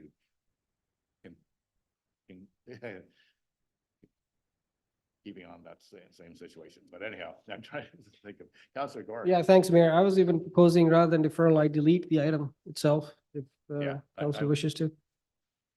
Yeah, and I have no difficulty with that. Yeah, I move to delete the item, please. I second the motion. Any further discussion? All those in favor? Great, thank you. Second to last item, other than what you added as at the beginning of the council meeting agenda. So number 23 is just looking for endorsement of the level of detail from council. So currently, as has been discussed many times in the last few months, we currently have $300,000 in the financial plan for 2024 related to the new legislation. So with respect to DCC, ACC, bylaws and review, as well as the OCP and housing report. So a portion of that is funded by the provincial capacity one-time grant awarded recently. And so it's looking for, is council comfortable with that amount? Currently of that $300,000, we have $50,000 funded via property tax. And what the Director of Finance had also suggested is depending on whether or not this works operationally, is that council could consider deferring a part of that to 2024. So specifically with the OCP portion, the total for that currently is 150,000, and she's saying potentially we could have 75,000 in 2024, 75,000 in 2025. So it'd be a $25,000 property tax amount in each of those years. So it's not as big of a hit in 2024. That said, I would want to make sure that the CAO is okay with that before moving on, because I'm not sure what discussion took place at that level prior to this meeting. CEO Kaler. Thank you, if I may, through the mayor. So I think we are really still in a bit of an unknown situation around what would be required and how much capacity we can put towards the provincial legislative changes in 2024. So the Director of Finance and I had talked about actually spreading this over 2 years, because realistically, we think that it's going to take us 2 years to spend the money and get that work done. So if council recalls, we had mentioned that we got a $213,000 grant from the province. And really what this item is just saying is that we would be applying that $213,000 to those 2 projects, which are currently funded by taxpayers at the moment, because we anticipated a different level of OCP review, which now most likely won't be happening. So we thought it made sense, as I mentioned as well, we think it's about 1 FTE's worth of time. And ironically, that kind of matches what the provincial government has given us in terms of salary. So really this item is just saying that council is okay with us applying that 200, we left the 13 sitting there, but applying that 200,000 to those 2 specific projects that are really not your projects. So that's why we thought we would not spend your money on them. So as I understand it, this is just putting a placeholder allocation for the amount that we've already been granted to cover the extra expenditures. As a one-off, it would be okay. I'm more in favor of actually just deferring this. I think that it's a moving picture that's happening still as we speak, to all of the new planning reports that are anticipated to be covered. But at the same time, if you're suggesting that we have the money in there, we're just giving you approval at this time. If something comes up in the meantime, you don't have to come back for approval for 2024. We have that money in the bank to at least consider hiring a part-time or FTE. Yeah, if I may. So that's essentially correct. So right now we do have money in the budget that we would be taxing for to do an OCP review, but that scale of OCP review and that vision for that OCP review is not going to be possible until council council approves all those legislative changes. So in some respects, we've added the OCP housing report because that's really all that this is going to be doing in the next year to 18 months to 2 years. After that, if council wanted an OCP review like the old days, that would be a new budget item, and the engagement and the strategy around that would be very different. We do have to allocate the money somewhere. And so we talked about whether we just put it into a salary budget, but we don't think we need it because we always have salary surplus because we don't have enough staff in some of our positions. So I thought Jetta came up with this idea to basically reduce the amount that we would be taxing and apply this $200,000 to the work we will have to do. I think actually the mayor kind of spoke to it in that they're kind of paying for our staff time to do what they're telling us we have to do. So I think that's a useful way to kind of think about it, is that that money is now specifically allocated to that work that has to happen. And whether we need to get a consultant, or which we probably will for some of it, we have that there and we're paying for our staff anyway. So like we have to pay for our staff regardless. So this reduces the amount of direct costs that we would have to build a community basically. Councillor Wood has been waiting patiently here. Councillor Wood. Thank you, Mayor. I would love to see staff keep a good accounting of any increased costs for our staff time with regards to any of the new housing legislation, and that we bill the province accordingly. You know, thank you for the provincial capacity grant of $200,000, but from what I understand, it's going to probably cost us more than that. I am not okay with increasing property taxes to pay for legislation that we did not necessarily ask for. I would love to see a dollar value this coming year, 2024, 2025, that we can show the province that this number is due to the legislation that you are telling us to do. In an affordability crisis where housing is expensive, we're going to increase property taxes to do this for you. Meanwhile, we're already hitting the housing targets. We can't hit the housing targets that you want us to hit, but we're doing better than, say, a lot of other municipalities. So I just wanted to make that comment while we're on that item thing. And thank you for that. I know the CAO and myself, we've had conversations about tracking of time. Is that not already going on, CAO Kaler? If I may, through the mayor, yes, we started with the first pay period of this year, tracking exempt staff's time on things like webinars, policy readings. We will be tracking that too for the bylaw amendments and the research and all the things we need to do, writing RFPs or whatever. So we've added a code basically to our timesheets, and we're recording every 2 weeks. We just call it provincial regulation initiative, or, you know, so we'll be able to report out on that at the end for the senior team. Where it gets more tricky is obviously that will impact our staff as well, like our union staff, but we don't really have the ability to do that, but it will be a very good proxy about what our senior managers are spending their time on. Thank you for that, and that clarifies that. And may I suggest, if we probably already going to do it, to make sure that for the UBCM summit that's coming up next week, that all those expenses, including the cost to actually register for it, to understand the provincial legislation, also being included in that that graph. Makes sense. Thank you. Yes, thank you. And Councillor Beil. Thank you, Mr. Mayor. And I absolutely want to thank staff, including Jetta, who's not here, but for the work that's been done thinking about how we could actually get to a little bit of a win-win, in that we are receiving something from the government, which will go in part to work on something that we were also planning to work on, and that we did, many of us here have the OCP as a high priority. And granted, it might not be the same sort of OCP review, but there are going to be elements of this that do fit with what we want and what we need.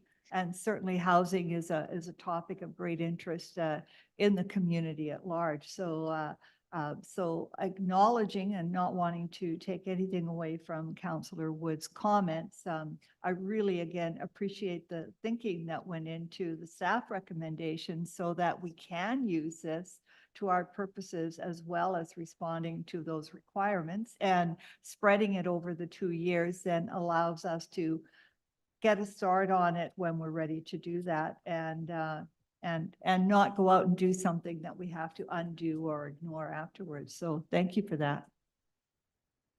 Thank you. And Councillor Gore. Thanks, Mayor. Quick comment, and I think I might be testing my memory here, but did we not set aside some monies from the Growing Communities Fund to the OCP review when it was identified as a strategic priority? My memory is about $300,000 was set aside. If I may, I don't think we set it aside from the grant funding, but we did have 300,000 in the budget for the more fulsome traditional OCP review.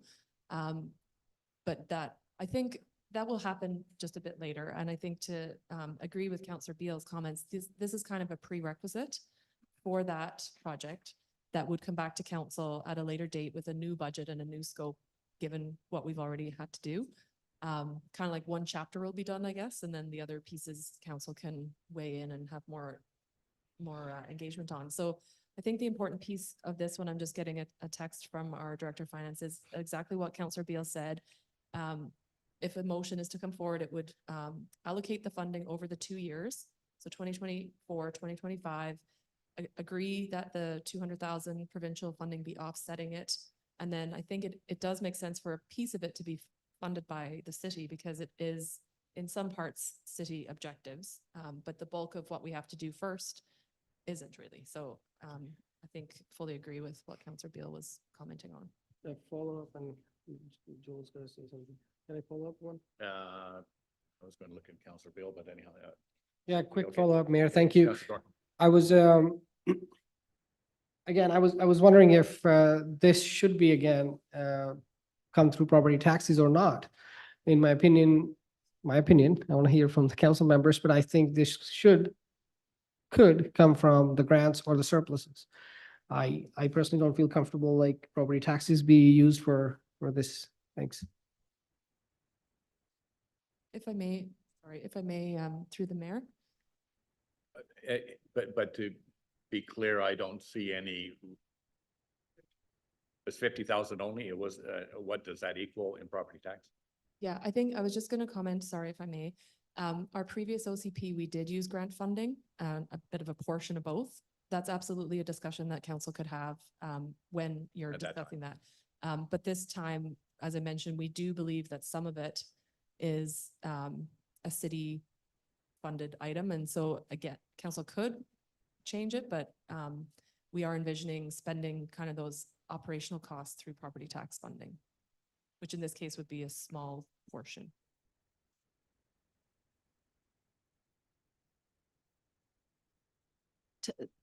Sorry. Councillor Grants. Question through to staff. Is this also including a DCC review? So this OCP review, which is the provincially mandated portion, but also the DCC review that council deferred last year. Is that correct? That is. if Through I the may- mayor, through the yes. mayor, that is.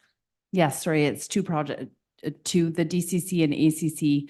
My understanding is in for $150,000 in the budget. The OCP work is $150,000, so the total's the $300,000. The question here is, as the COO mentioned, are you okay with the utilization of the capacity grant towards that?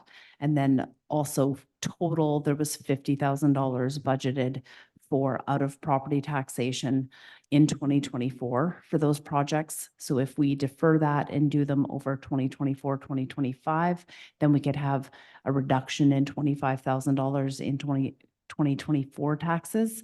And that equates to, as I think you were trying to figure it out, it's about a 0.14% is $25,000 in 2024. So that would reduce the burden this year by 0.14% if you're moving and spreading it over the 2 years. I don't have a problem with the ACC, the accessibility, or the OCP. The DCC, we actually deferred that anyways, and so I don't like to actually have any money allocated this time since we deferred it. I think that's a discussion to be had at a later time. Oh, sorry. If my understanding is CAO, like these are also provincially mandated to have the DCCs and ACCs done Yes. as part of the new legislation. Thank you. Through the mayor. Yes, so we are required to basically create a new regime with an economic analysis that looks at DCCs. The benefit though for us, like some of these are not terrible, is that we are able to look at police and fire now with DCCs, which we don't currently have that ability. So that's actually a very positive change we feel at the staff level.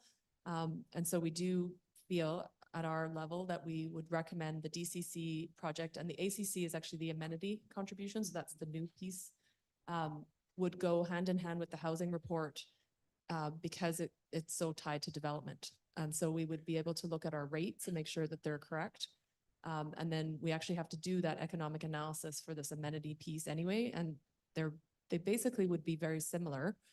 We might even be able to put them in one bylaw with two different tables around what's the DCC funded amount and what would be an amenity that would be a voluntary contribution from a developer.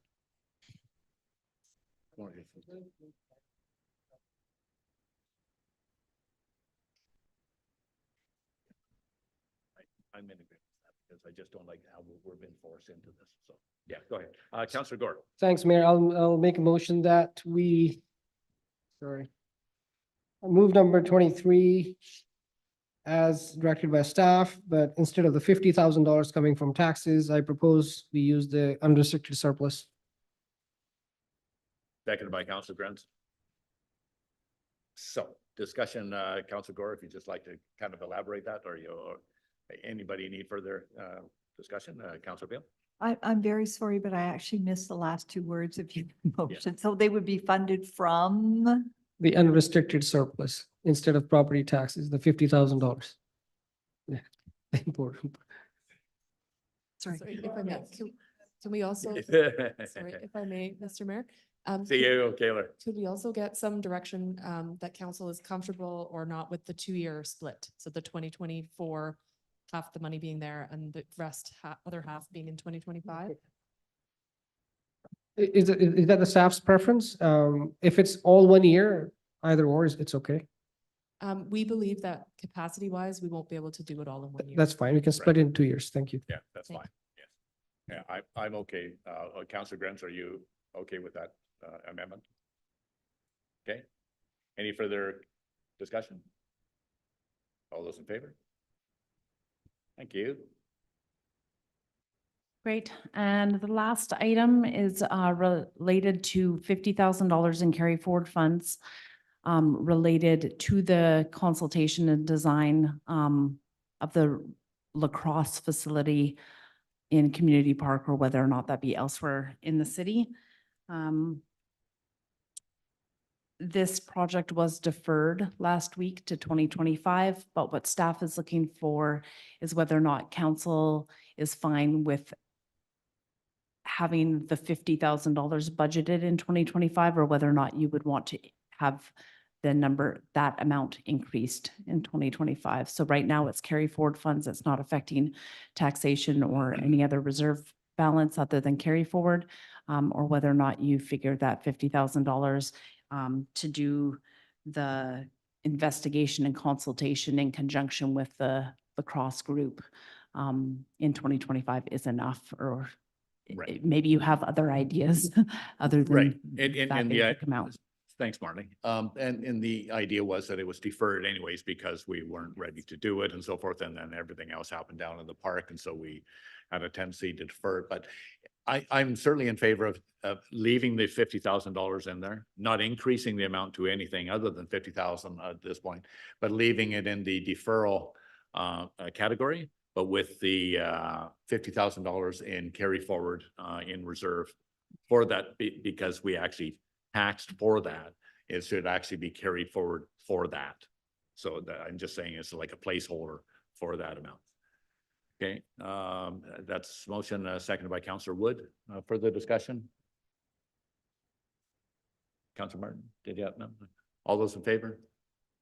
Thank you. Great. Sorry, I think we've gone through a few. I think we've dealt with all the items. Spreadsheet. Yeah, your spreadsheet, the small print is gone. Yeah. So the next, yeah, the next steps, obviously, there were a couple items that weren't addressed today, so that will be at, I believe, next week's meeting. And then after that, to remind council that draft bylaws and amendments will be brought forward to council with the provisional in February and March, and then the amended in April and May. And just for a confirmation for myself and for those in video land, those items that are going to be referenced on the next meeting, could you, by the line item, please, Marley, if you could just. So that would be line item 11 and 12, which are both related to protect the establishment of a protective services reserve and potential contribution to that reserve starting in 2024, as well as moving a portion of the accumulated surplus, the unrestricted surplus, from unrestricted to that new reserve.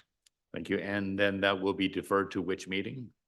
February 12th. Thank you. February 12th. And that's the finance meeting, not council. Is that the Special council special meeting. council? Yes. Okay, so, okay, that's so everybody's on understanding number 11, number 12 will be deferred until the February 12th special council meeting. Thank you. Just to be clear. Thank you. Council, As part of this reporting system is there's a amendment to the agenda, as we mentioned. The following motion are now on the motion for consideration. It's motion number 1 is for reconsideration of code of conduct deferral. Do I have a mover and a seconder? Well, I'll let the mover, if there is one. Do I have a mover and a seconder for the following? Which thereby is, so for those that don't have an agenda in front of them, the mover and seconder for the following, and that resolution 24024 regarding consideration of financial plan, proposal number 8, council code of conduct, review passed at the January 29th, 2024 special council budget deliberation meeting be reconsidered. So we have indicated that Councillor Wood is asking for a reconsideration. As per the rules, we need that done by someone in the affirmative vote in the last resolution. And that's also seconded by Councillor Gore. So be it. So then what I'd like to do is call on the mover to discuss this amount first, and then we'll open for council. Thank you, Mayor. The reason I'm bringing it back up for reconsideration is my hand was up to defer, but not necessarily because we had a fulsome discussion. It was more because we were pressed for time our last meeting. And I think it's worth having a more fulsome discussion now that we have time. That's why I'm bringing it back up for reconsideration. Thank you. Yes. Councillor Gore, do you have anything further to say? No? Okay. Is that move to Councillor Martin? Thank you, Mr. Mayor. Would this become on the 12th then? Would that be deferred till then? Is that how it would work? Right now. Right Oh, now. we're going to defer, we're going to talk about it right now. If Okay. council agrees, right now. Okay. If I may. Yes, Mayor, Councillor Martin, you go ahead. I just want to maybe Oh. help with process. Yes, yeah. This is a little bit complicated. Tricky, yes, it is. Shouldn't be, but it is. So really what we would be asking council right now is to so we need a vote to reconsider. If that passes, then the deferral is back for your consideration. Right. And then if you wished to continue discussion, the deferral should be defeated. And then the original motion just comes back on the floor for discussion. So it's a bit convoluted, but vote on the reconsideration, reconsider the deferral. If that's defeated, you then have the main motion. If the deferral still passes, it's still deferred. Point of clarification, Mayor. Carry on. Thank you, CAO. So if I understand, I think I do. To reconsider, we can still debate the reconsideration? If I may, yes. So you're basically looking at now a reconsideration discussion. Right. So you're not limited to what you can talk about. When the deferral comes up, you're basically just voting yes or no on whether it's being deferred. And if that is defeated, it's therefore not deferred. You can then visit the main item, the original item. So So the discussion is now just to regarding the reconsideration. yes. Correct. So if I have your permission, Mayor, I would like to say a few words, why I seconded and I think this should be reconsidered. Yes. So this item for the code of conduct has come before council now in the second year. And I believe there is a sense of urgency and the need on part of council members to have this done sooner than later. I respect that. And I think having heard the deferral, the reason for deferral from Councillor Wood, I echo what he said. The reason for the deferral at the time was press for time. And I hope we can have a further discussion on this and perhaps the council members can convince me why we need to get it done this year. Thank you. Yeah, and this is the time to talk about, so I agree and I disagree with somewhat that we didn't have considerable discussion already for time in the last meeting. I remember quite vividly that we had pretty extensive discussion. But regardless, my question is for reconsideration is, other than we did have a discussion, we had previous discussion before where it was defeated previously, but I guess for reconsideration of this item, I have to ask the movers as like, what new information is like going to be brought forward that wasn't brought forward originally? And when we discussed it, I know that we had an awful lot of discussion around staff capacity of what this would look like. So we talked about that. So I'm just going to go back to the mover of this, why you feel that we did have discussion on it. Maybe not as fulsome as what you thought at the end, but anyways, I don't know. We did discuss it for sure, Mayor. Thank you. It just didn't feel like we had the fulsome discussion. As you remember from the meeting, we were really pressed for time. That's why we passed a bunch of items on the budget to the next meeting. And so that's the reason I'm bringing it up for reconsideration, is so that we can have that more fulsome discussion until we're completely satisfied one way or another. Thank you. Okay. Councillor Grant. Thank you, Mayor, through you to council. So I'd be willing to vote in favor of reconsideration, although at this point, I don't know that I have any reason to vote any different than I did last week. Last week, I believe we voted to defer this until 2025. And I feel comfortable with that based on the information I've received so far, but I'm happy to support and give the opportunity for, if there's more discussion that councillors feel they would like to have, and give them the opportunity to bring those items forward. Yes. Anybody else like Councillor Martin? Last and Councillor Wood it was quite true what you did say. It was kind of rushed a little bit. I wanted to express just my own experience, and I don't know if this is the time to do this. Do we just talk about it being deferred to our next meeting, or how does that work? Not necessarily next year, but just, yeah. So, If I- clarification. Sure, if I may, through you to council. So right now, council is Yeah. considering whether to reconsider, like reopen Okay. the deferral. So if council votes in the majority to reconsider, then the deferral itself will come back and requires a vote. It should not be debated. My recollection is there was no specific deferral time. It was just deferred. So that right now council is just considering whether to reconsider. You're just talking about whether you want to basically revisit the deferral. Yes. Does that make it clear like mud, right?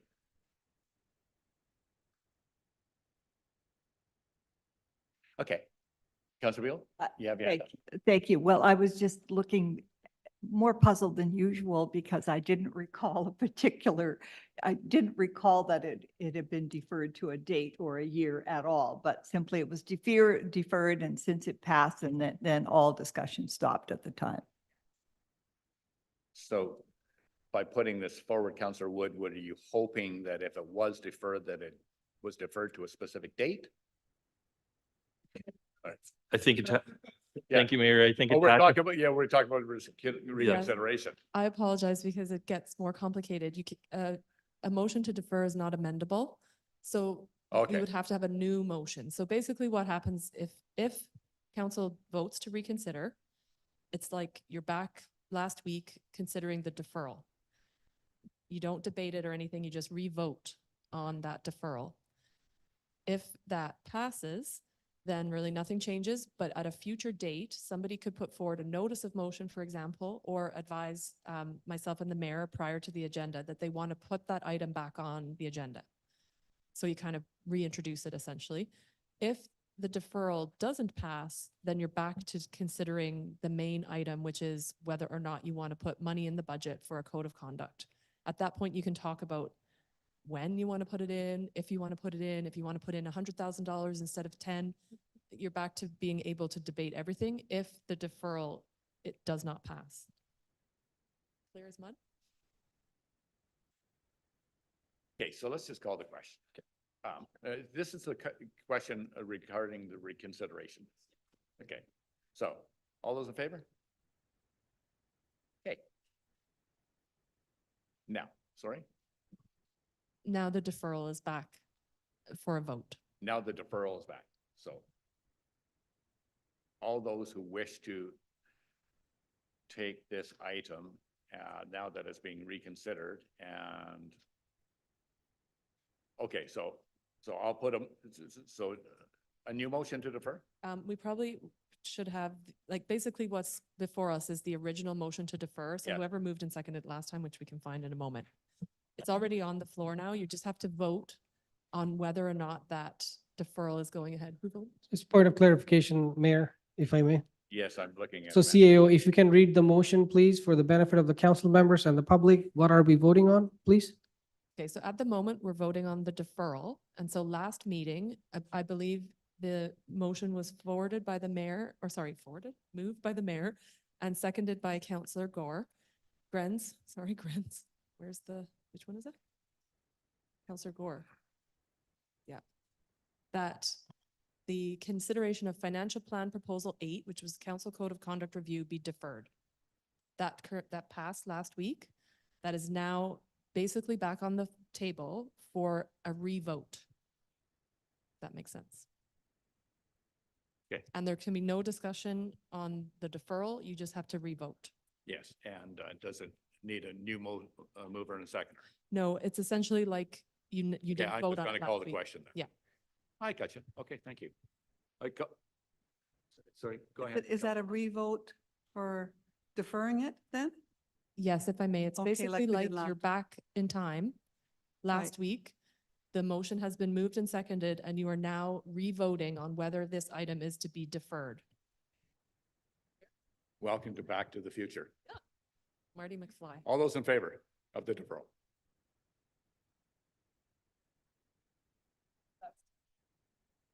Oh, all opposed. All opposed. All those opposed? Excellent. That is defeated. So now, if I just wanna see may, what happened. through the mayor, Just want to see. was it moved, put and forwarded? Who put it? So it is. I know. It's now back on the floor for open debate. Okay, so number 8A, we're going to rediscuss. 7.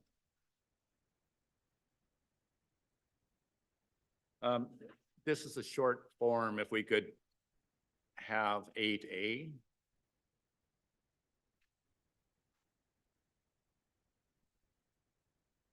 Well, we may have enough. Okay, so indulge me here, council. So 8A suggested regarding the council code of conduct review, which would be paid from property taxes or council contingency for the amount of $10,000. If it's taken from taxes, can you see that next line, folks? 0.06, thank you. 0.06. So is there somebody that would like to put a notice motion, not a notice of motion, put through a motion to do so? Moved by Councillor Gore. So if I may, Mayor, I'll move that we use the council contingency for this, for the council, there's zero money in there? Yeah, if I may, sorry to interrupt through the mayor. The normal amount for contingency is 25,000. That was allocated already. However, you can like exceed your own budget if you wish, and we would just amend it. But normally we would recommend that it just come from, I guess, accumulated surplus. Yeah, the good old surplus. If we can use the $10,000 from our unrestricted surplus. Yeah, look for a seconder.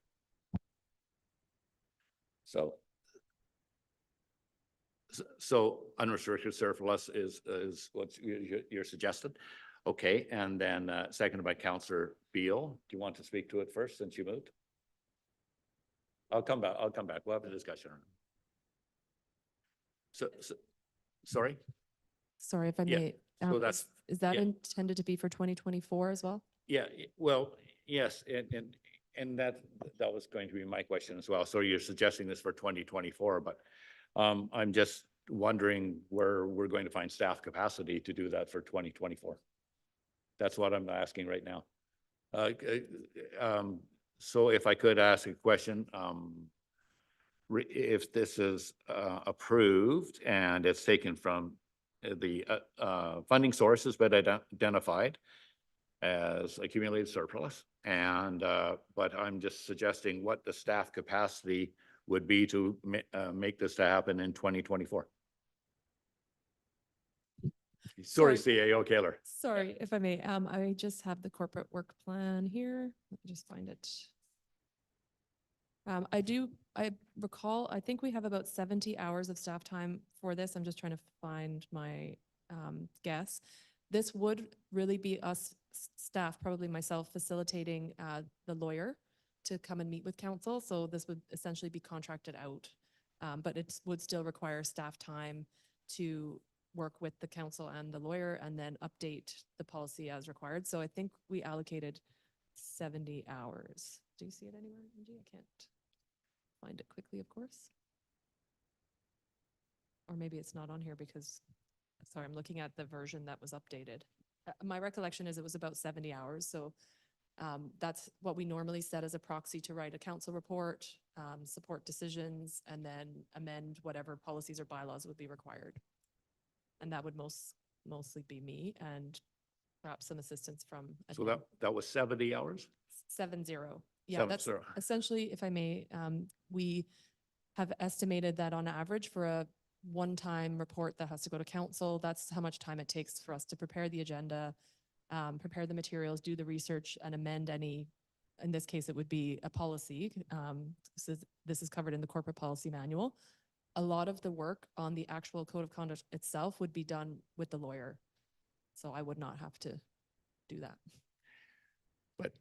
But yes, thank you for that. That's the staff capacity of 70 hours. But to me, actually watching what other municipalities have done with their code of conduct, this is a huge process. Like because the lawyers not only, it's not the staff capacity, it's the council capacity as well, because there's a huge amount of I guess, exchange of ideas to what the code of conduct looked like. And what it usually does is reviewing what other code of conducts look like in other locations and so forth. And it's a very large process. I've spoken to other municipalities and they went on for weeks to discuss this to get it right, because this is a major change in what I find is what we already have a code of conduct for the city of Parksville that I find seems to be working reasonably well. And so I would like other comments from council as to why they think $10,000 is a good starting point, and then the staff time as well, that they believe that we need to change the code of conduct that we already have. That's where I'm getting to it right now. It's like, what is it that needs to be changed? Why do, like, I mean, even though $10,000 comes from an accumulated surplus, you know where that came from. That was taxed. So the thing is that here we are. So yes, Councillor Beil. Thank you, Mr. Mayor. And I also want to thank Councillor Gore for, suggesting a way that this could be funded without increasing property taxes for this year. And I would agree with the mayor that we have really quite a good code of conduct here. However, I've also spent quite a bit of time reviewing articles that are put out by UBCM and a few other sources regarding code of conduct. And I just feel that reviewing all of that and thinking about this, I think our code of conduct is perhaps in some ways incomplete. I would agree that when everything is going very well, as it should be, and so on, that one really doesn't need to have these extra steps of how do you resolve something if something does arise. But when it does arise, that's not the time to come up with the solution for a problem. We need to plan ahead and have these things in place. And I do understand that, I also think that, as soon as I hear that, well, the lawyer needs to be involved and so on, we might think to leap to worst case scenarios. But in fact, a good code of conduct includes a process for informal resolution when problems do arise. Also, if we're limiting the scope to those of us around the table here or interactions with staff, rather than going beyond to the larger public, that there are ways that we can address this that do limit that scope. And when you do that, then you're also limiting the potential for problems. But again, if something does arise, I think it's important that we understand that there is a process that can help us resolve a situation, hopefully in an informal manner. And if something arose that was more serious, that there is something there that one can use. It's a tool. And like I say, going back to what I said at the beginning, the basic wording here is really fine. But there's nothing to address a situation that could potentially arise. And when that work, and a lot of work has been done in many municipalities, and yes, I have read articles where individual councillors or mayors in municipalities have found that, you know, are critical for good reasons, and it could be weaponized. But you know what? Those are very few and far between. You hear about a couple, but there are many more municipalities where it isn't a problem and where they have adopted a code of conduct.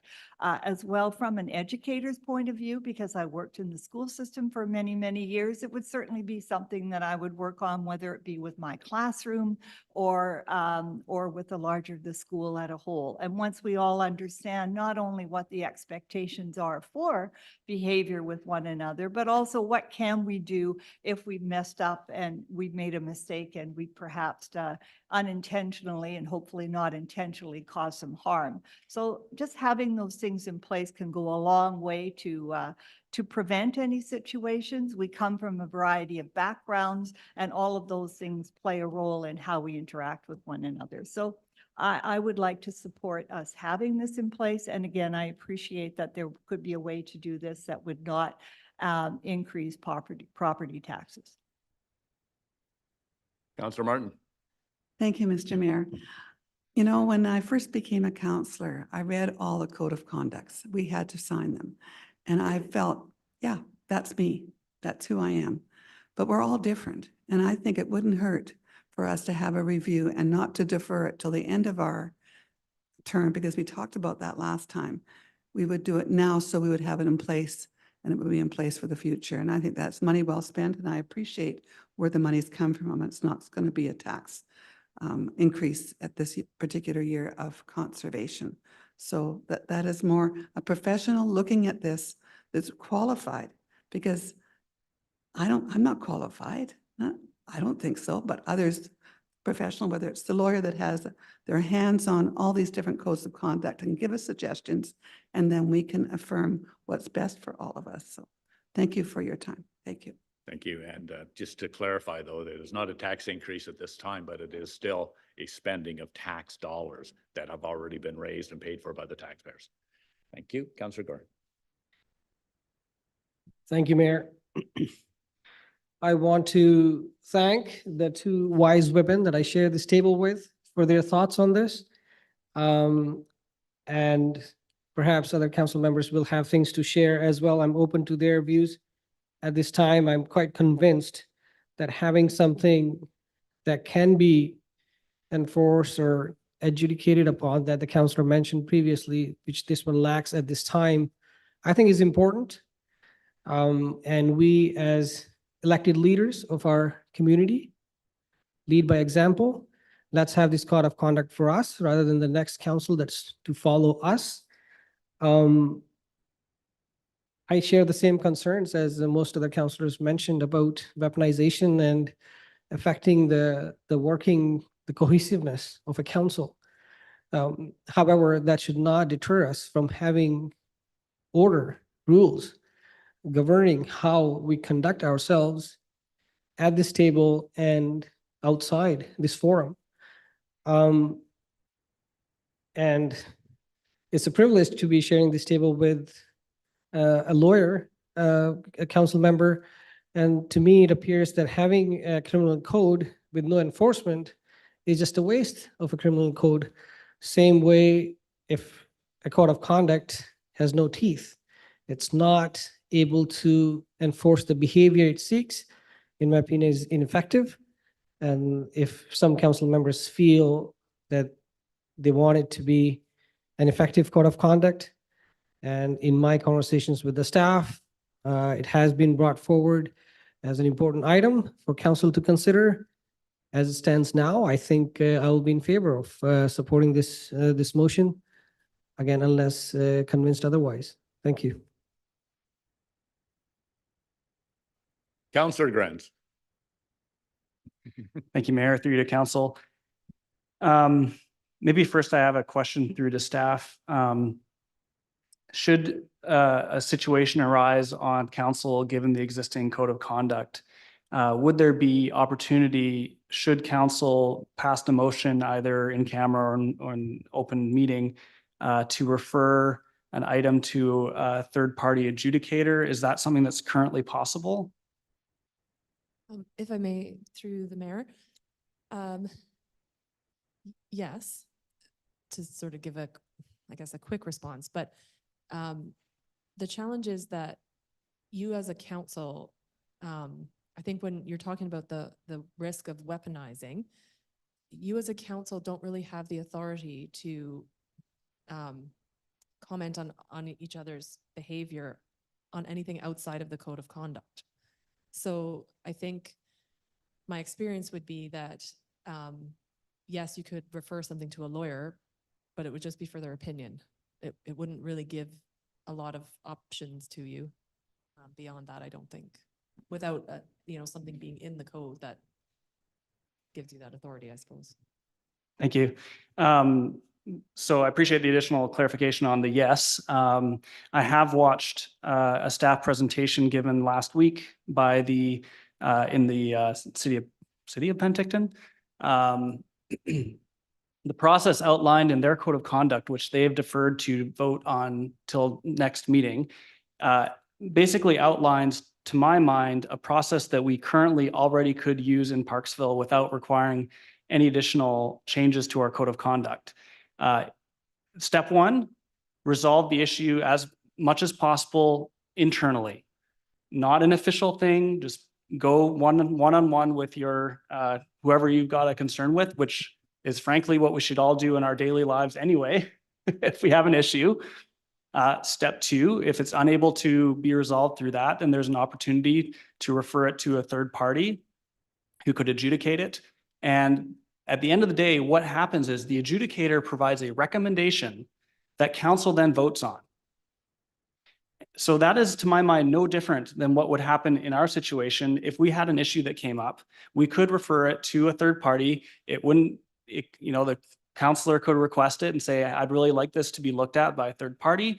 And I'm sure it could be done in a way that's like, if someone came to me and said, I'd love to see this, I really need your help, I would, yes, let's support that. That is the only difference that I see between what we have now and what is proposed.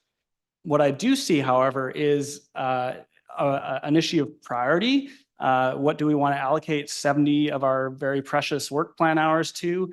And and to what extent do we potentially open up additional issues that come up if we try to cover every possible unforeseen circumstance with a new procedure, a new sort of level of paperwork? I'm comfortable with the level of flexibility that we have now. Given our current council, we've been able to resolve a few speed bumps along the way, I think, pretty well, and those are inevitable. If I look at other boards and the kind of mechanisms they have for dispute resolution within boards, they don't seem to be as specific. But the more specific you get, the more you potentially open up for additional legaling. So that is another concern of mine. Finally, there's only so much that you can do to regulate human behavior. And we do have to rely on having people sitting in these chairs who bring a level of personal integrity.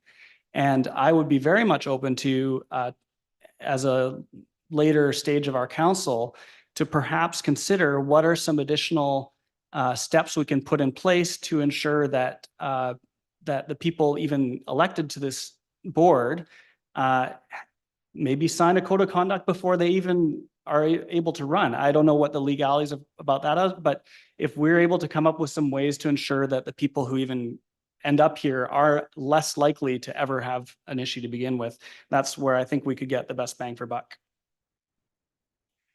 And thank you for that, which brings to mind, and I have to say that CAO and myself have had this conversation in the past about bringing in an outside speaker or it's not the individual that you're talking about was part of the, not a motivational speaker. They are Like a facilitator? a facilitator, yes. And CAO Kaler had suggested in the past, and sometime we may want to consider an outside facilitator that actually comes in and does a one-day session with us anyways, just to say, here are some landmines you may wish to avoid, and here's how you can avoid that. And it's just strategic planning on how to get along in the sandbox. And sometimes it's an outside source that's beneficial to have in rather than staff or council do it. And so if you could maybe describe the individual's name. I'm sorry, I forget who it was. And we suggested that maybe they could come in for one form or another. Is this something that that individual could do in your estimation, CEO? Sure, thank you. So there's a couple of different options, and you've actually had probably some of that guidance at the beginning of your council term through LGLA, through Lidstone and our lawyers, which is Young Anderson. And I think what the mayor and I have discussed is we do have a person coming to meet with council in April, and her name is Christina Benti. She's a former mayor and councillor. She's has a master's, very educated in leadership and is very experienced in asset management. And so we have secured her to come and meet with council really around asset management, but she also discusses making decisions and behaving respectfully both with each other and with your constituents in stressful situations where you maybe don't have all of the information. And so her governance advice, I guess, is kind of tied to the asset management topic, but I think is transferable to code of conduct related items. She does also provide, and many other folks do as well, Kevin Ramsey, who we also had come to council prior to this term. There's a lot of people out there who provide that. I think what we had discussed about initially with the code of conduct was that the only reason I think you would perhaps want to invest the time and money is if it's taking all of you out of it, so that the code of conduct is like, you as a counselor wouldn't know if somebody made an allegation against one of your co-counselors. So it would be like the integrity commissioner they have in other places, where if on the rare time that something would come up, there would be a predetermined kind of review process. And then if it was not resolved informally, none of you would have to make a decision on each other, was kind of initially what we had talked about. I do think there's lots of other options. And I respectfully at this point, this really isn't a staff.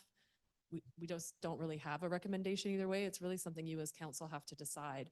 If you do want to move forward with what we had talked about being kind of the legal advice from a person who's been probably seen it all, who would help you create that code of conduct where it actually takes you as decision makers out of this situation, which is kind of where the weaponizing concern comes in, I think. So I think there's a lot of different options.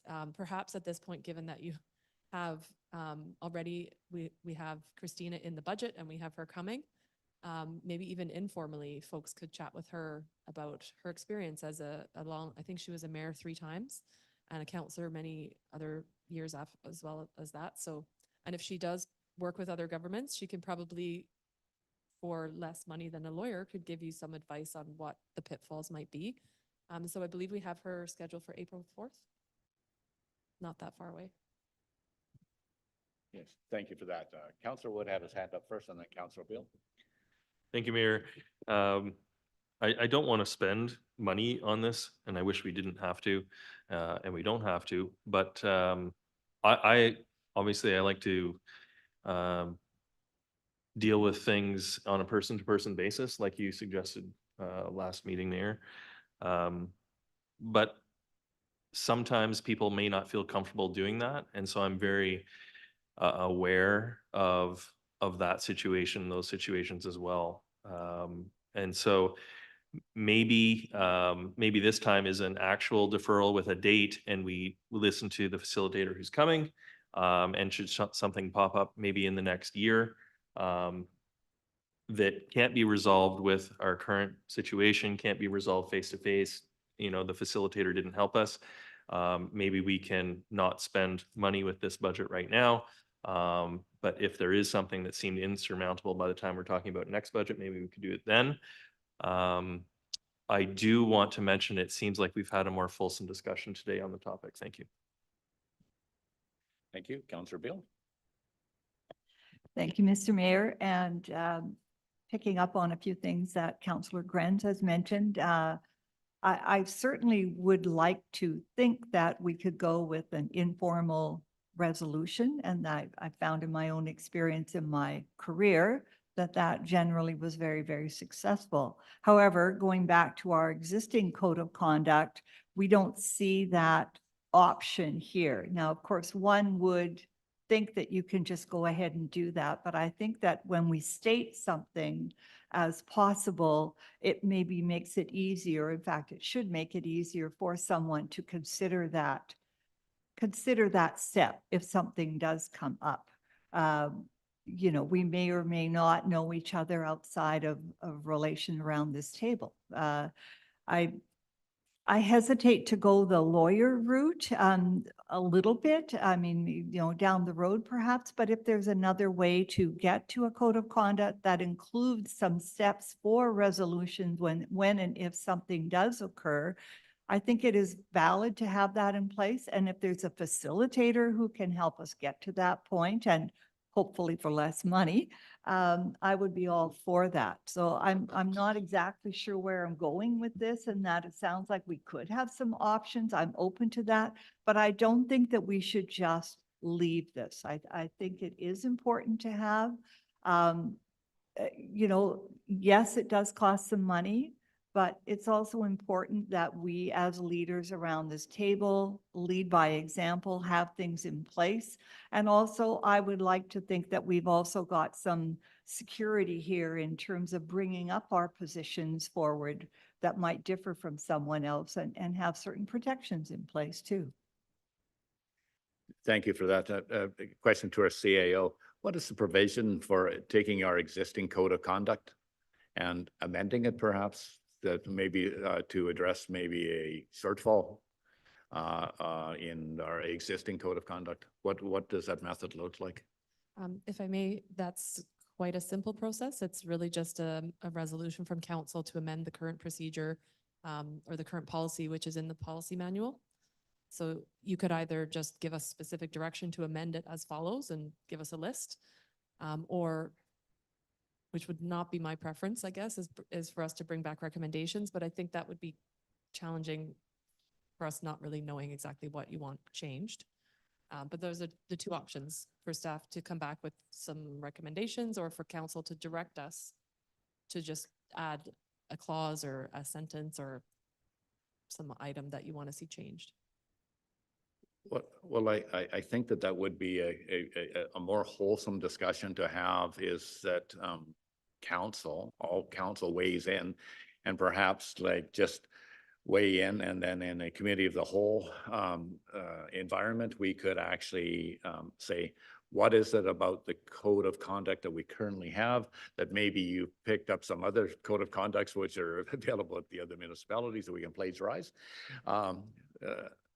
slightly, and would it be beneficial to us to just adopt those in addition to our existing code of conduct?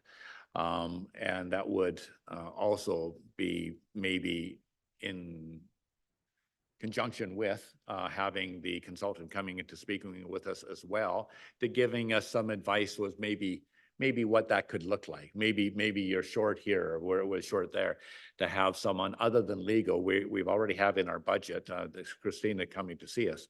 And so if we could maybe add that to the curriculum of that meeting, as well as council comments. I'm reluctant to just give it to a legal source and saying, this is what we do in City of Vancouver, or this is what we do in Calgary, but this is, you know, here. But I think this is more of a made in Parksville code of conduct, but actually protects everybody at the table to be comfortable with our conduct behavior. I'm just trying to think of a way out of it. Councillor Gore. Yeah, thank you, Mayor. So to our CAO, so when we were first elected, one thing was mentioned that we need to look at the code of conduct. And I understand it was a provincial requirement and also suggestion. Thank you, Mayor. And also, if I remember correctly, I think it was also a recommendation from the city lawyer that we revise our code of conduct. Is that correct? So if I may, through the mayor, so there was a change in the legislation that requires councils to consider whether you want a code of conduct. And you must consider that question prior to January of the beginning of your term. If you as a council decided you did not want a code of conduct, you actually then, per the legislation, have to reconsider that in your final year of term. We already had a code of conduct, and so we were required basically to review the code of conduct and essentially endorse it as is, or you could have made a decision to do a new one. But council is required to kind of expressly make that decision as a new council. So this council reviewed that, and what we did was attach a bulletin from the solicitor that had recommendations for what a code of conduct should consider. Right. So I don't think it went as far as to make any specific recommendations to this council. It was kind of a legal brief about what you should or should not have in a code of conduct, generally speaking. And of course, it did recommend that using a lawyer is probably a good way to get a sound code of conduct. So Obviously. yeah. If I may, thank you, CAO. I like what the mayor suggested, committee of the whole, where we all sit down, perhaps even look at some of the recommendations from the lawyer, other than involving the lawyer, obviously. And I would also like us to, at the same time, if the council is in agreement, we look at the council procedural bylaw as well. So we can, I know ours was done in 2019. I have looked at other municipalities and they have very nuanced and newer procedural bylaw. So if council wishes, we can look at those two important documents at the same time. Thank you. Councillor Beil. Thank you, Mr. Mayor. And I'm wondering through to our CAO, a fount of knowledge and information there. Thank you. I wonder, is there some way to look at or make a request that when we have this facilitator that we include a review of or a look at a view to amending our code of conduct? Could you see a way that that could be incorporated, and maybe that would be a way for us to come to an agreement here? If I may, through the mayor, so we have a meeting with the facilitator about the day that we have planned, and so we can definitely ask what her recommendations are for adding that as a topic. Right now, we initially discussed having a 2-day event with her, where 1 day would be on governance-related issues. But in consultation with the mayor, and given a lot of your schedules and the time of year and cost, we decided to focus on the asset management piece, because that is so critical in our strategic plan and in just kind of understanding what we need to do to get ourselves up to the current level for asset management. And that is an area of her expertise. So what we have just sort of talked about here is that we know, because we've seen this person speak before, they weave governance and decision-making and healthy debate and discussion on controversial topics throughout their presentation. But when Angie and I meet with her to scan out the day, we can certainly ask if she could set aside perhaps a discrete item on the agenda to talk about governance. I don't know what her comfort level is on code of conduct specifically, but I think she can certainly give some good advice on how to work together in tricky situations. That's kind of her area of expertise. And then if council feels they want to bring her back to have that more focused discussion, I'm sure we could discuss another time with her. But yes, I think we'll certainly see what we can add specifically to that day. Follow up, Councillor Beil. So with that in mind, would it make sense to, hate to use that defer word again, but to defer this discussion until such time as we are able to meet with that facilitator and get some recommendations at that time? Yes, if I may, I think it would be helpful to have a more specific deferral. So if council wished to defer it to a future committee of the whole at a particular date, like perhaps, I don't know, June or something, like pick a time that works, then staff could poll council for a day and actually have some direction to plan, around that. I think that's probably the most helpful thing for us to actually plan for that event. Alternatively, if it's longer term, you can just defer it. And then after we have the session with the facilitator, someone could bring it back with more specifics. But If I could just comment on that, I think to echo on Councillor Beil's suggestion, maybe would it be possible for us to contact Christina Bentley anyways, and to say, this is the situation where we're at. We think we need some improvements to our code of conduct. Would she be able to, like, I don't want to delay it any further than June, like say do the asset management one first. It's either at the same time as the asset management one or something. I sense it would be better sooner rather than later. Would be good in May. I'd say that we can take the asset management and maybe push it off to September, October. But if we could do with Christina anyways coming through, we've already got her booked for a June date. If she is capable or got the right credentials, that she could help us in this following situation. This is what we're looking for. If we could leave that to you to contact her to see if that's possible, would that work? my only sort of comment on that is that we have, it's been hard to get her.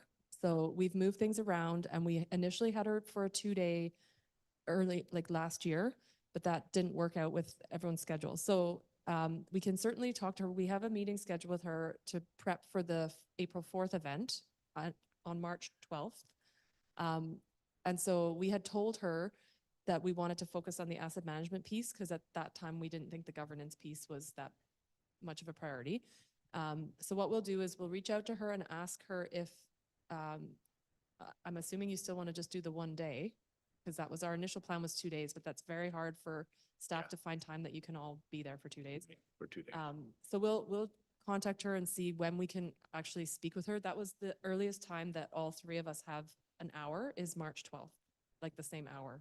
So we'll certainly do what we can to try and even over email, get a sense from her of whether this is something she can like speak to outside of her asset management piece, like the code of conduct specifically. Right. What we'd heard from her in our discussions is that they're kind of linked, but it may not be specific enough for what council's looking for. I'm not really sure, but we'll do our best to try and chat with her about the options. And as I say, maybe if you wanted to switch it, we could see if we can secure her for a date in the fall for asset management perhaps, but a little bit unknown. She's in extremely high demand, and so we do find challenging to schedule. Councillor Martin. Thank you, Mr. Mayor. I think it would be helpful if we have a professional help us. If she is qualified to help us with this, you'll have to find out, I guess, wouldn't you? Yeah. What So if I may, yeah. she does not market herself as a code of conduct specialist. No. So that is not really, what she states as her expertise, but she is a very experienced elected official. Right. So what we have secured her for is to help you in an asset management situation, make decisions, understand, when there's pushback from each other or conflict in the community or amongst councillors, and incomplete information, which is always the case with assets. That's what she's coming to talk to you about. We can ask her what she can talk to you about in terms of governance and code of conduct, but we're not 100% sure how comfortable she will be with that or whether that will suit your needs, but we can definitely ask her. So, what, Councillor Grant. oh, I wanted to follow up. Follow What up, I was Councillor. getting at was when we had the first presentation last January, it seemed quite logical that we didn't need to do this. But in a year's time, then you're brand new. You're only 3 months, 90 days into being a counselor. And so this changes in the next year. And that's why I'd like to have something done with people who know what to do properly. That's all. That's all I'm asking. Thank you. Councillor Grant. Thank you, Mr. Mayor, and through to council. I just want to remind us all that this is our code of conduct. This is not the city of Parksville's code of conduct, or so we can at any time, if we see there's like missing from this discussion is whether there's some deficiency in our current code of conduct. If there is a deficiency, then we by all means can address it at any time by bringing a motion forward. And but this just came up on our plan in terms of funding it. So if someone had, like for me, if someone feels there's a deficiency in our current code of conduct, then and which I so far haven't seen, I guess, then I'm happy to support putting money towards it. But I'm concerned about the escalating costs of regulating behavior too much in too much detail. It was mentioned that we should be leading by example. If we're regulating it, then it is an example. It's just regulated behavior, right? Versus us just being good people of high integrity. If it's that we don't have appropriate penalties in place, personally, I feel comfortable that we are able to bring penalties forward in our current context if they're required. But I'm happy to look at if we need to do more on that. I'm just concerned that that it becomes more legalese. So I would, if we're going to go all the way, then let's go all the way and get proper legal advice and everything like that, rather than, or we don't go all the way and we go just own it ourselves and say, I see this deficiency. If you, Councillor Beil points out that there's no mechanism in the code of conduct that says you should go to the person first. Well, let's put that in there then. Like we can just put that in there.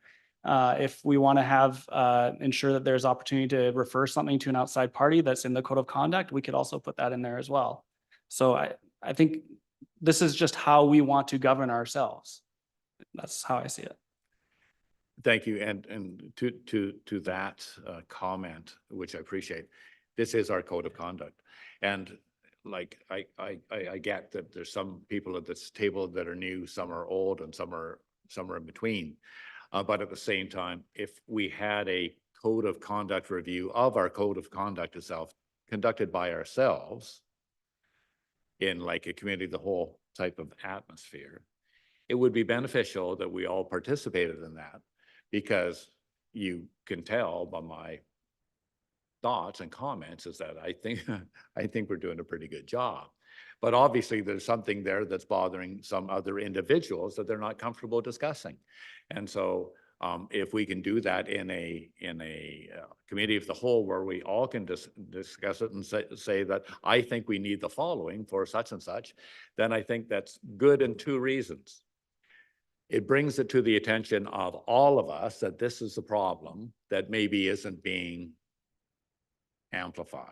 It is just being accepted. And so then it brings to all of us to have a sober second thought as to like, I never saw it like that, but now that I see that in that direction, maybe we can, each of us can change our own personal conduct for the better. But if we can't know the problem, then it's hard to change the conduct that may be offensive to someone else. And I think I know this council well enough. We were all basically strangers, except for like Mary and I knew each other. But the thing is that we know each other well enough that you can say like, you know, we need an honest discussion. I think we need an honest discussion with all of us at the table saying, this is how I felt at this particular meeting, or this is how I felt about this comment, or something like that. I believe that we're adult enough that we could have that discussion. And then by saying that, okay, how can we improve that? And then we work out a solution that, are you going to be comfortable with this? Are you going to be comfortable with this? Is this going to satisfy your tenure on council that everyone is treated fairly?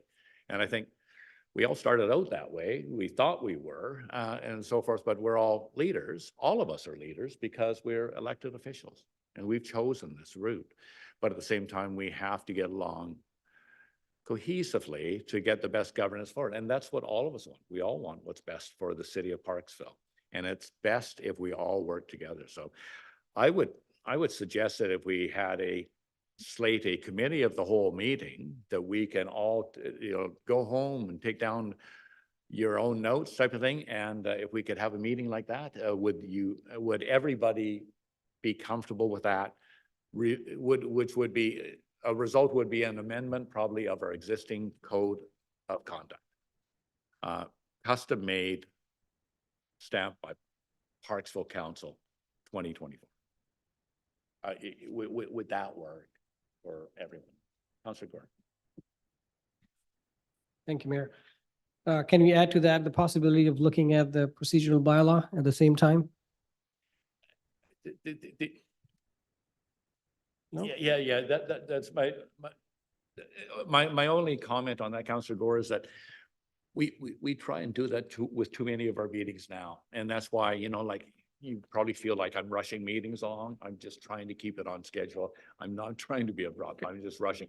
But I think that would be adding to a different meeting would be better. Instead of confusing the issues, let's focus on what we're talking about here today and procedure. Let's talk about that another day. If you feel it's an issue, let's bring that up and talk about that another day. Yeah, I think under the keep it simple formula, that's my only thoughts.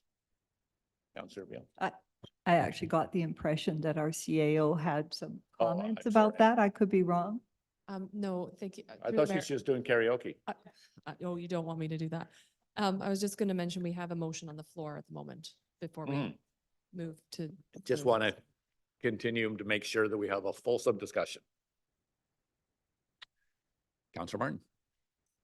I guess I don't want to make a mountain out of a molehill, but I don't think that we as individuals, we have our own life experiences, but someone who is a professional who knows what there really is the meat of it, what needs to be done properly.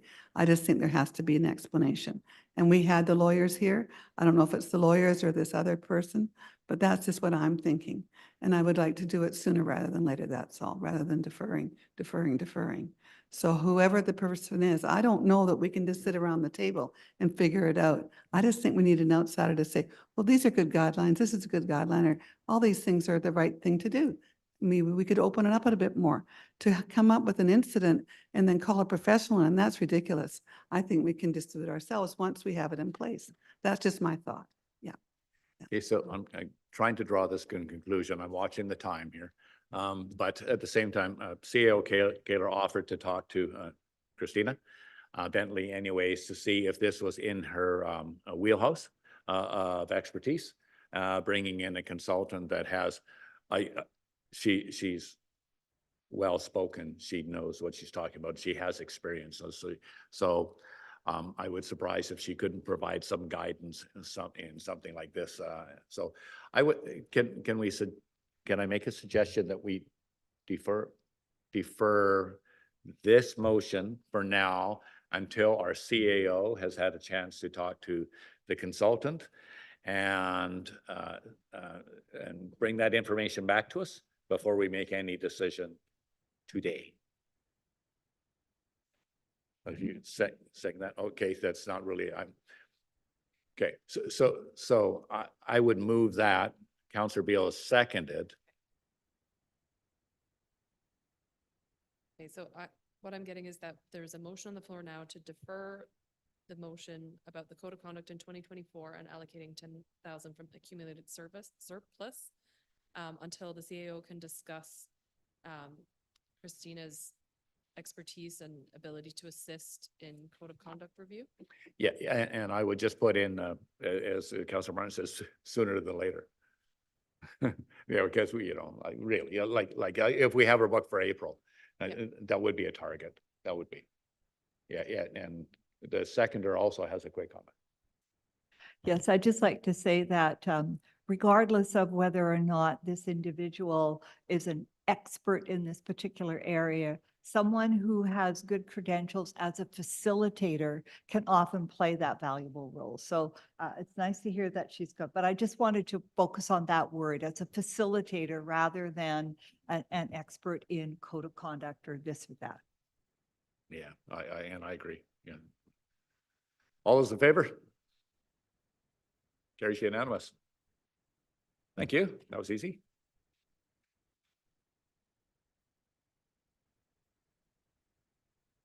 So. Carrying on now, I'm moving to motion number 2, the housing summit, unless our CAO or somebody else is following the order. I didn't miss anything. Okay, too many highlighted items here.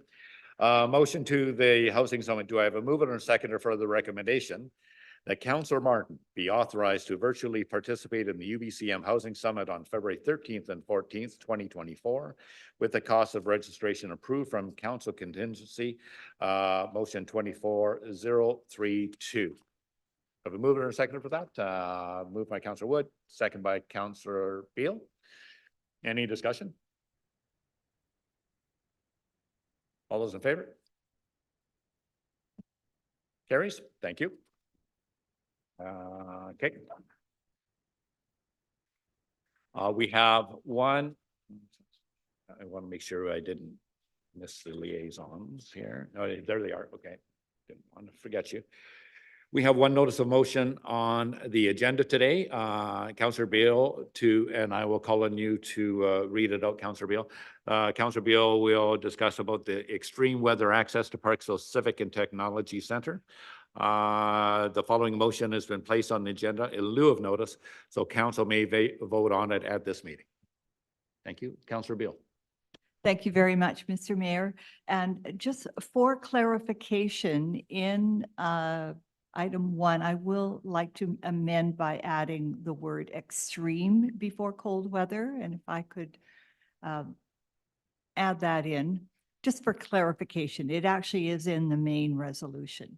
And I'll read out the recommendation and the resolution now, if I may. Thank you. So 1, whereas during the recent extreme cold weather event, public access to the lobby area of the Parksville Civic and Technology Center was limited to current business hours, including further limited hours during the weekend, and understanding that EMCR, that's the Emergency Management and Climate Response, provides reimbursements to local authorities. 2, be it resolved that during an extreme cold weather event which meets the regulations and conditions of the Assistance to Shelter Act, and an alert is issued by the community representative or the minister as applicable, the City of Parksville will automatically extend the hours of the lobby of Parksville's public building, that's the Parksville Civic and Technology Center, as needed to ensure 7 a.m. to 7 p.m. accessibility, and post the information for the public, including the hours of availability, and send a letter to the town of Qualicum Beach requesting they do the same, and send a letter to the RDN requesting they do the same, and authorize staff to submit increased security and facility-related costs to the applicable provincial agency for reimbursement. Thank you for that, Councillor Beil. Do I have a seconder for that motion? Seconded by Councillor Martin. Discussion. Councillor Beil. Thank you, Mr. Mayor. And I do hope that the background did make that clear. But during the recent event, we had times when Monday to Friday, the building was not open until 8 a.m. And so therefore people might be out in the cold, and it was very, very cold, if we recall, for that hour. But furthermore, when the library closes earlier, because the library is open until 8 in the evening, 4 days a week, but Friday it closes earlier. And then Saturday and Sunday, that our building here is not open before 10 a.m. And on the Sunday, it doesn't open until 12:30.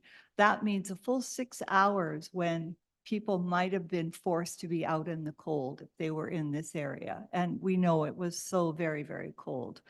Now, EMCR does recognize, well, I will come back to this as well, but I'll just read out from the provincial British Columbia News that the Emergency Management and Climate Readiness works with communities to ensure that we have supports and resources needed to protect people when extreme weather events are forecast.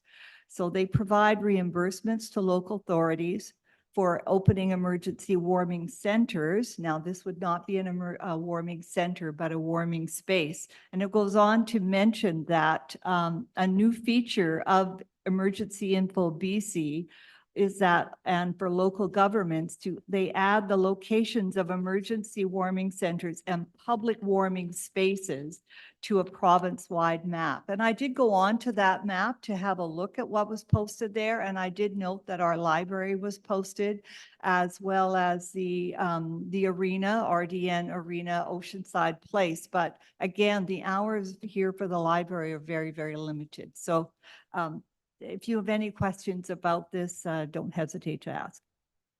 Thank you. Councillor Martin, you have second time at the mic if you wish.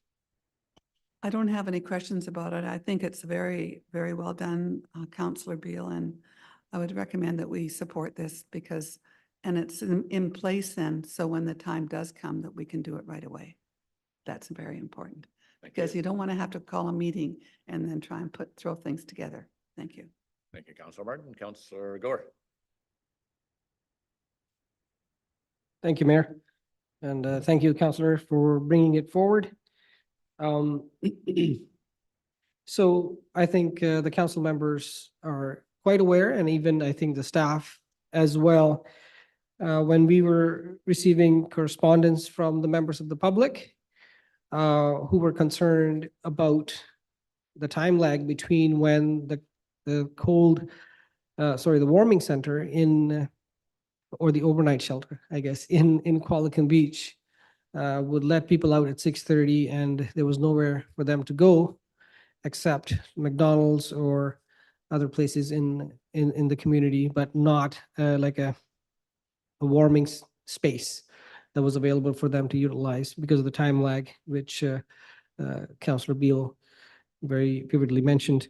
My question to staff is, currently, who is the representative who announces the extreme weather alert in Parksville or Oceanside?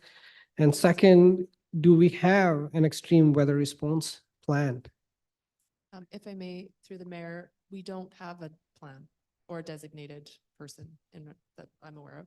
So normally that's something that would be approved by the province before September 30th each year.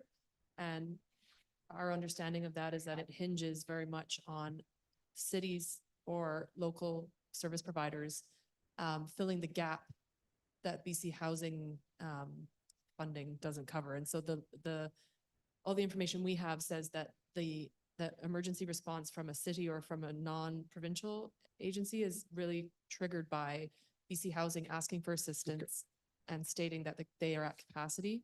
So we're in an odd situation in that we don't have even the BC Housing plan. So that's what staff are working with our counterparts in the region to actually bring a report to our councils and to the RDM board that outlines some of these kind of logistical issues and provide some options to all of our 3 decision makers in the region. So RDN, Town of Qualicum Beach, and City of Parksville.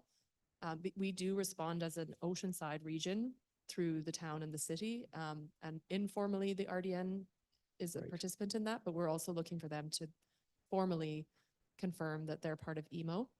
So there's a lot of gaps, I would suggest, in the program. Follow up. Yes, thank you, Mayor.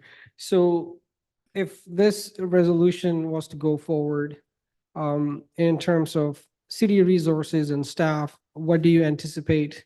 I understand we're very stretched on staff time, but if this request was to go through, which I hope it does, because I think it's practical, makes sense. But what could be the possible impact on city resources and staff? So if I may, through the mayor, not knowing who the designated person is, I guess what we have done in the past is we would reach out to somebody at the province to confirm that we can access that funding. So normally that would be our EPC that is responsible for accessing funding during state of local emergency. And so some of the things we'll discuss in our report is that we have authorities as staff and the mayor when there is a state of local emergency. This, again, another challenge, I think, where the province, well-intentioned perhaps, puts things in play, but they're not thinking about the logistics for us to operationalize. And so in the absence of some of those things, the legislation doesn't say that we're authorized to do anything. So the motion that Councillor Beil put forward helps us in that regard, because what would have to happen is we would have to act and increase the security hours, which hopefully would be available. That's one wrinkle that we may not be able to control at short notice. So if we were to kind of replay the situation that just occurred, when somebody from EMCR hopefully would reach out and say it's going to be -4 or below on day X, I would then ask our facilities person who manages our security contract to see if we could extend the hours for what we assume would be that duration. Staff in the emergency program would prepare what we call an EAF, or an expense approval form, that would authorize that expenditure, but we have to incur the expense first, which is why that motion is needed, item E. And then assuming we could get security to come early and stay late, that would be the staff kind of Right. commitment. And we'd be compensated for that. Yeah. Any further discussion? Oh, Councillor Grants. Thank you, Mr. Mayor. Thank you for the comments so far and additional clarification from staff. I'm curious around I understand there's potential additional proposals coming forward in the future on this, in the near future, hopefully before we see another event of this nature. Does this motion in any way have any effect on any potential options that will be brought before us? Are we in any way tying our hands from anything, or does it support or hurt at all? If I may, through the mayor, I don't think so. I think that really what we're looking at is identifying the gaps that we see and that from our perspective need some direction from our elected officials. And then what we would hope to do is bring forward options that kind of vary from do nothing and confirm that that's your decision, all the way up to fund a social service function. So there's going to be a range of different things in the report coming forward. And our intention is to bring it to all three at the same time, recognizing that we realistically and logistically, we have to respond as a region. There isn't really capacity to respond individually. And our social service providers, I think, feel the same. So that's really what would come forward. I don't see there being any conflict with this motion, but it could be addressed if it was, and this could be amended or changed or. Thank you for that. And I think that is a big factor here that is hard for a lot of us in the public to wrap our heads around, is the complexities around the jurisdictional aspects that we already have, municipal, provincial, federal, and who does what. But within our area, we had the added layer of having municipalities and regional district and different capacities at the various arbitrary lines. So it makes it harder to coordinate. Is there any benefit to, I noticed that we're asking to send a letter to the town of Qualicum Beach and the regional district. Are there any other government facilities that should also be considered to send a letter to as part of this? Maybe question through to staff. I'm thinking maybe potential provincially run facilities. They don't have it. I can't think of, if I may, sorry, through the mayor, I can't think of any provincial, I don't think we even have, apart from the Oceanside Health Like urgent Center. care. Yeah, that could be. there are schools. I mean, there are a lot of provincial facilities, but we've mentioned to them many times over the years that if they really needed to, they could do whatever they want there without our approvals. So I'm not sure Yeah. what benefit that would offer, but if you wanted us to write to them, we could. My only other thoughts was, is it not Island Health that declares the, hey, it's 4 below, who is that, or is it a robot? If I may, we don't have a designated person. that Yeah, I'm no, aware that of. calls us and say, okay, the No. temperature is going to be down? No, Or we just reflect on the fact that we know the temperature is going down? So if I may, my understanding Pardon? is that there's a, Environment Canada. no, We wait for a call from them. how it's envisioned to work, from what I understand, again, Yeah. not having this here, is that you're expected as a community to work with the province to identify who that is. So in some communities, I'm aware it's the police chief. In other communities, it's a social service provider. So it could be, the head of Orca Place or something. In other communities, it's another designated person. So that's part of the gap, is that that is not established here. Normally, my understanding from talking to BC Housing is that they would put out a call for service that would identify facilities, staff, emergency response when those facilities and staff are at their capacity, and it would identify two things. It would from November, so time bound, there's a cold weather response. So that starts November 1st usually and goes till March 31st, but it's kind of a year, like a seasonal, every day, every night, there's a service. And often that would be kind of what we would call the shelter. So that's the cold weather shelter that's usually run by a person who is selected by BC Housing. And then the local community is expected to step up when that, let's just say we have one shelter with 10 beds that was BC Housing funded. On 10 days in the winter, it might be colder or they might be full. So that's when the community response kicks in. A designated person says to another group, we need you to activate. So that's when you would open additional facilities, or you would extend the hours perhaps in some communities. So if they have an overnight shelter, they try to extend it to a daytime in some ways. And so our challenge is that we don't have any of that. So you can't extend what's not there. So that was one of our challenges this year, was like 100 multiplied by 0 is still 0. Okay. Yeah, that's what I'm going to do right now. Yeah, thank you for that, Kayla. I'm going to ask for a motion to extend the meeting at this particular time. We're at the 4-hour witching hour coming up. So I will say a motion to extend the meeting to conclude. There's not much left here, folks. We have the liaison reports after we complete the discussion on this one. And that's it. A motion by Councillor Gore, second by Councillor Wood. Thank you. All those in favor? Thank you. Okay, go back to the discussion. Councillor Beil. Thank you, Mr. Mayor. I'd just like to mention that my motion that I put forward is in my mind, it's a really minimal response to the situation that we recently experienced. And as someone else mentioned, winter's not over yet. It's February. In fact, it was pretty chilly this morning, although not -4. But it is a fairly minimal ask.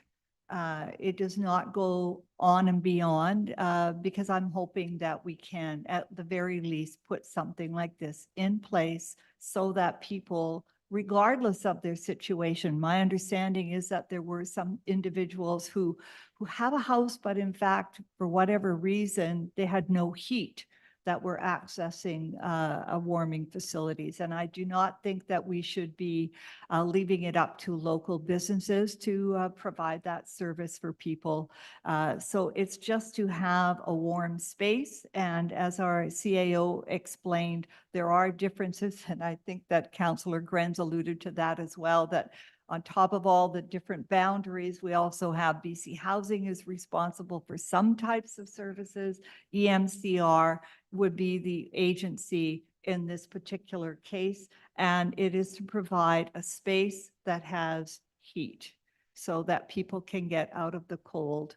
And also, I think as a couple of people have mentioned, you know, I don't think a community needs to have or would desire to have only one space in the whole larger region where one can get out of the cold. So whether you're closer to Oceanside Place, which has a lobby area, or if you're closer to our area, or if you're in another part of our larger community, it would be nice to have these minimal requirements. So I tried to make it as simple and straightforward as possible.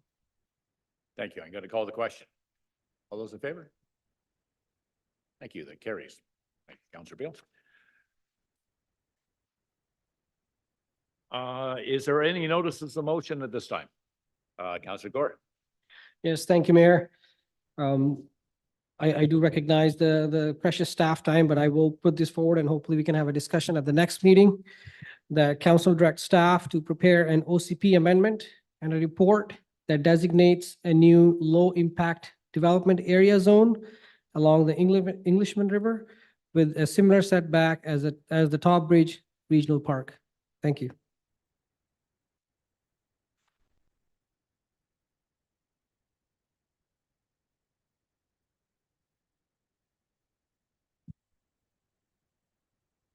You could read that again, please.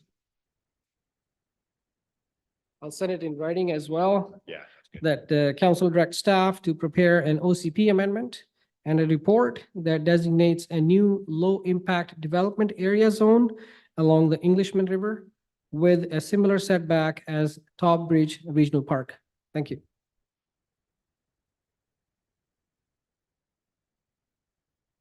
Thank you. And we have liaison reports. We'll move to the liaison reports, and in the interest of efficiency, I would ask the council members keep their updates concise. Councillor Gore, regarding accessibility committee. Yes, thank you, Mayor. I'll keep it very precise and very quick. We met on the 29th. The manager of park, Mr. Gooden, presented before the committee with the accessibility features at the new gathering plaza and the other infrastructure down at the community park. Community members were quite pleased with the new facility. They've also adopted several recommendations where we can track the status of the 34 recommendations that the committee has come up with. So I think it's all good. And I thank the council again today for supporting the $20,000 towards one of those recommendations with accessible washrooms. Thank you. Thank you. Councillor Martin. Thank you, Mr. Mayor. Last Wednesday, we had a meeting with the Homeless Task Force in Parksville, and I wanted just to report on that. Kind of ties into what Councillor Beil mentioned today already. There was a report of extreme weather and a snowfall warning for Eastern Vancouver Island the week of January 15th. On January 17th, the town of Qualicum Beach supported the Emergency Management and Climate Readiness, EMCR, for the Oceanside area, which includes Parksville, Qualicum, and RDN. The Christian Fellowship Center at 825 Village Way, with support from Highstreet Society, were able to do this successfully that night, and for 8 days in total with reported 37 people. The cost for the night shelter, 7 p.m. to 7 a.m., plus transportation, was to be provided to the town of Qualicum Beach and will be covered by BC Housing.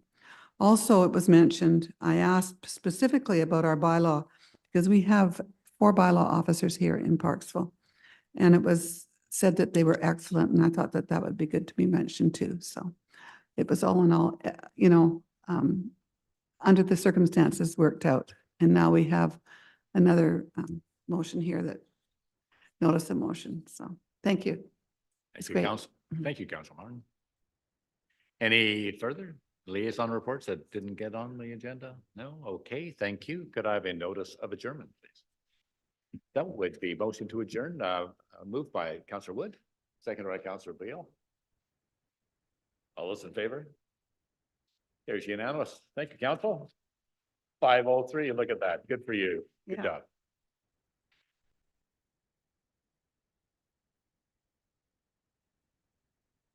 Yeah, we did.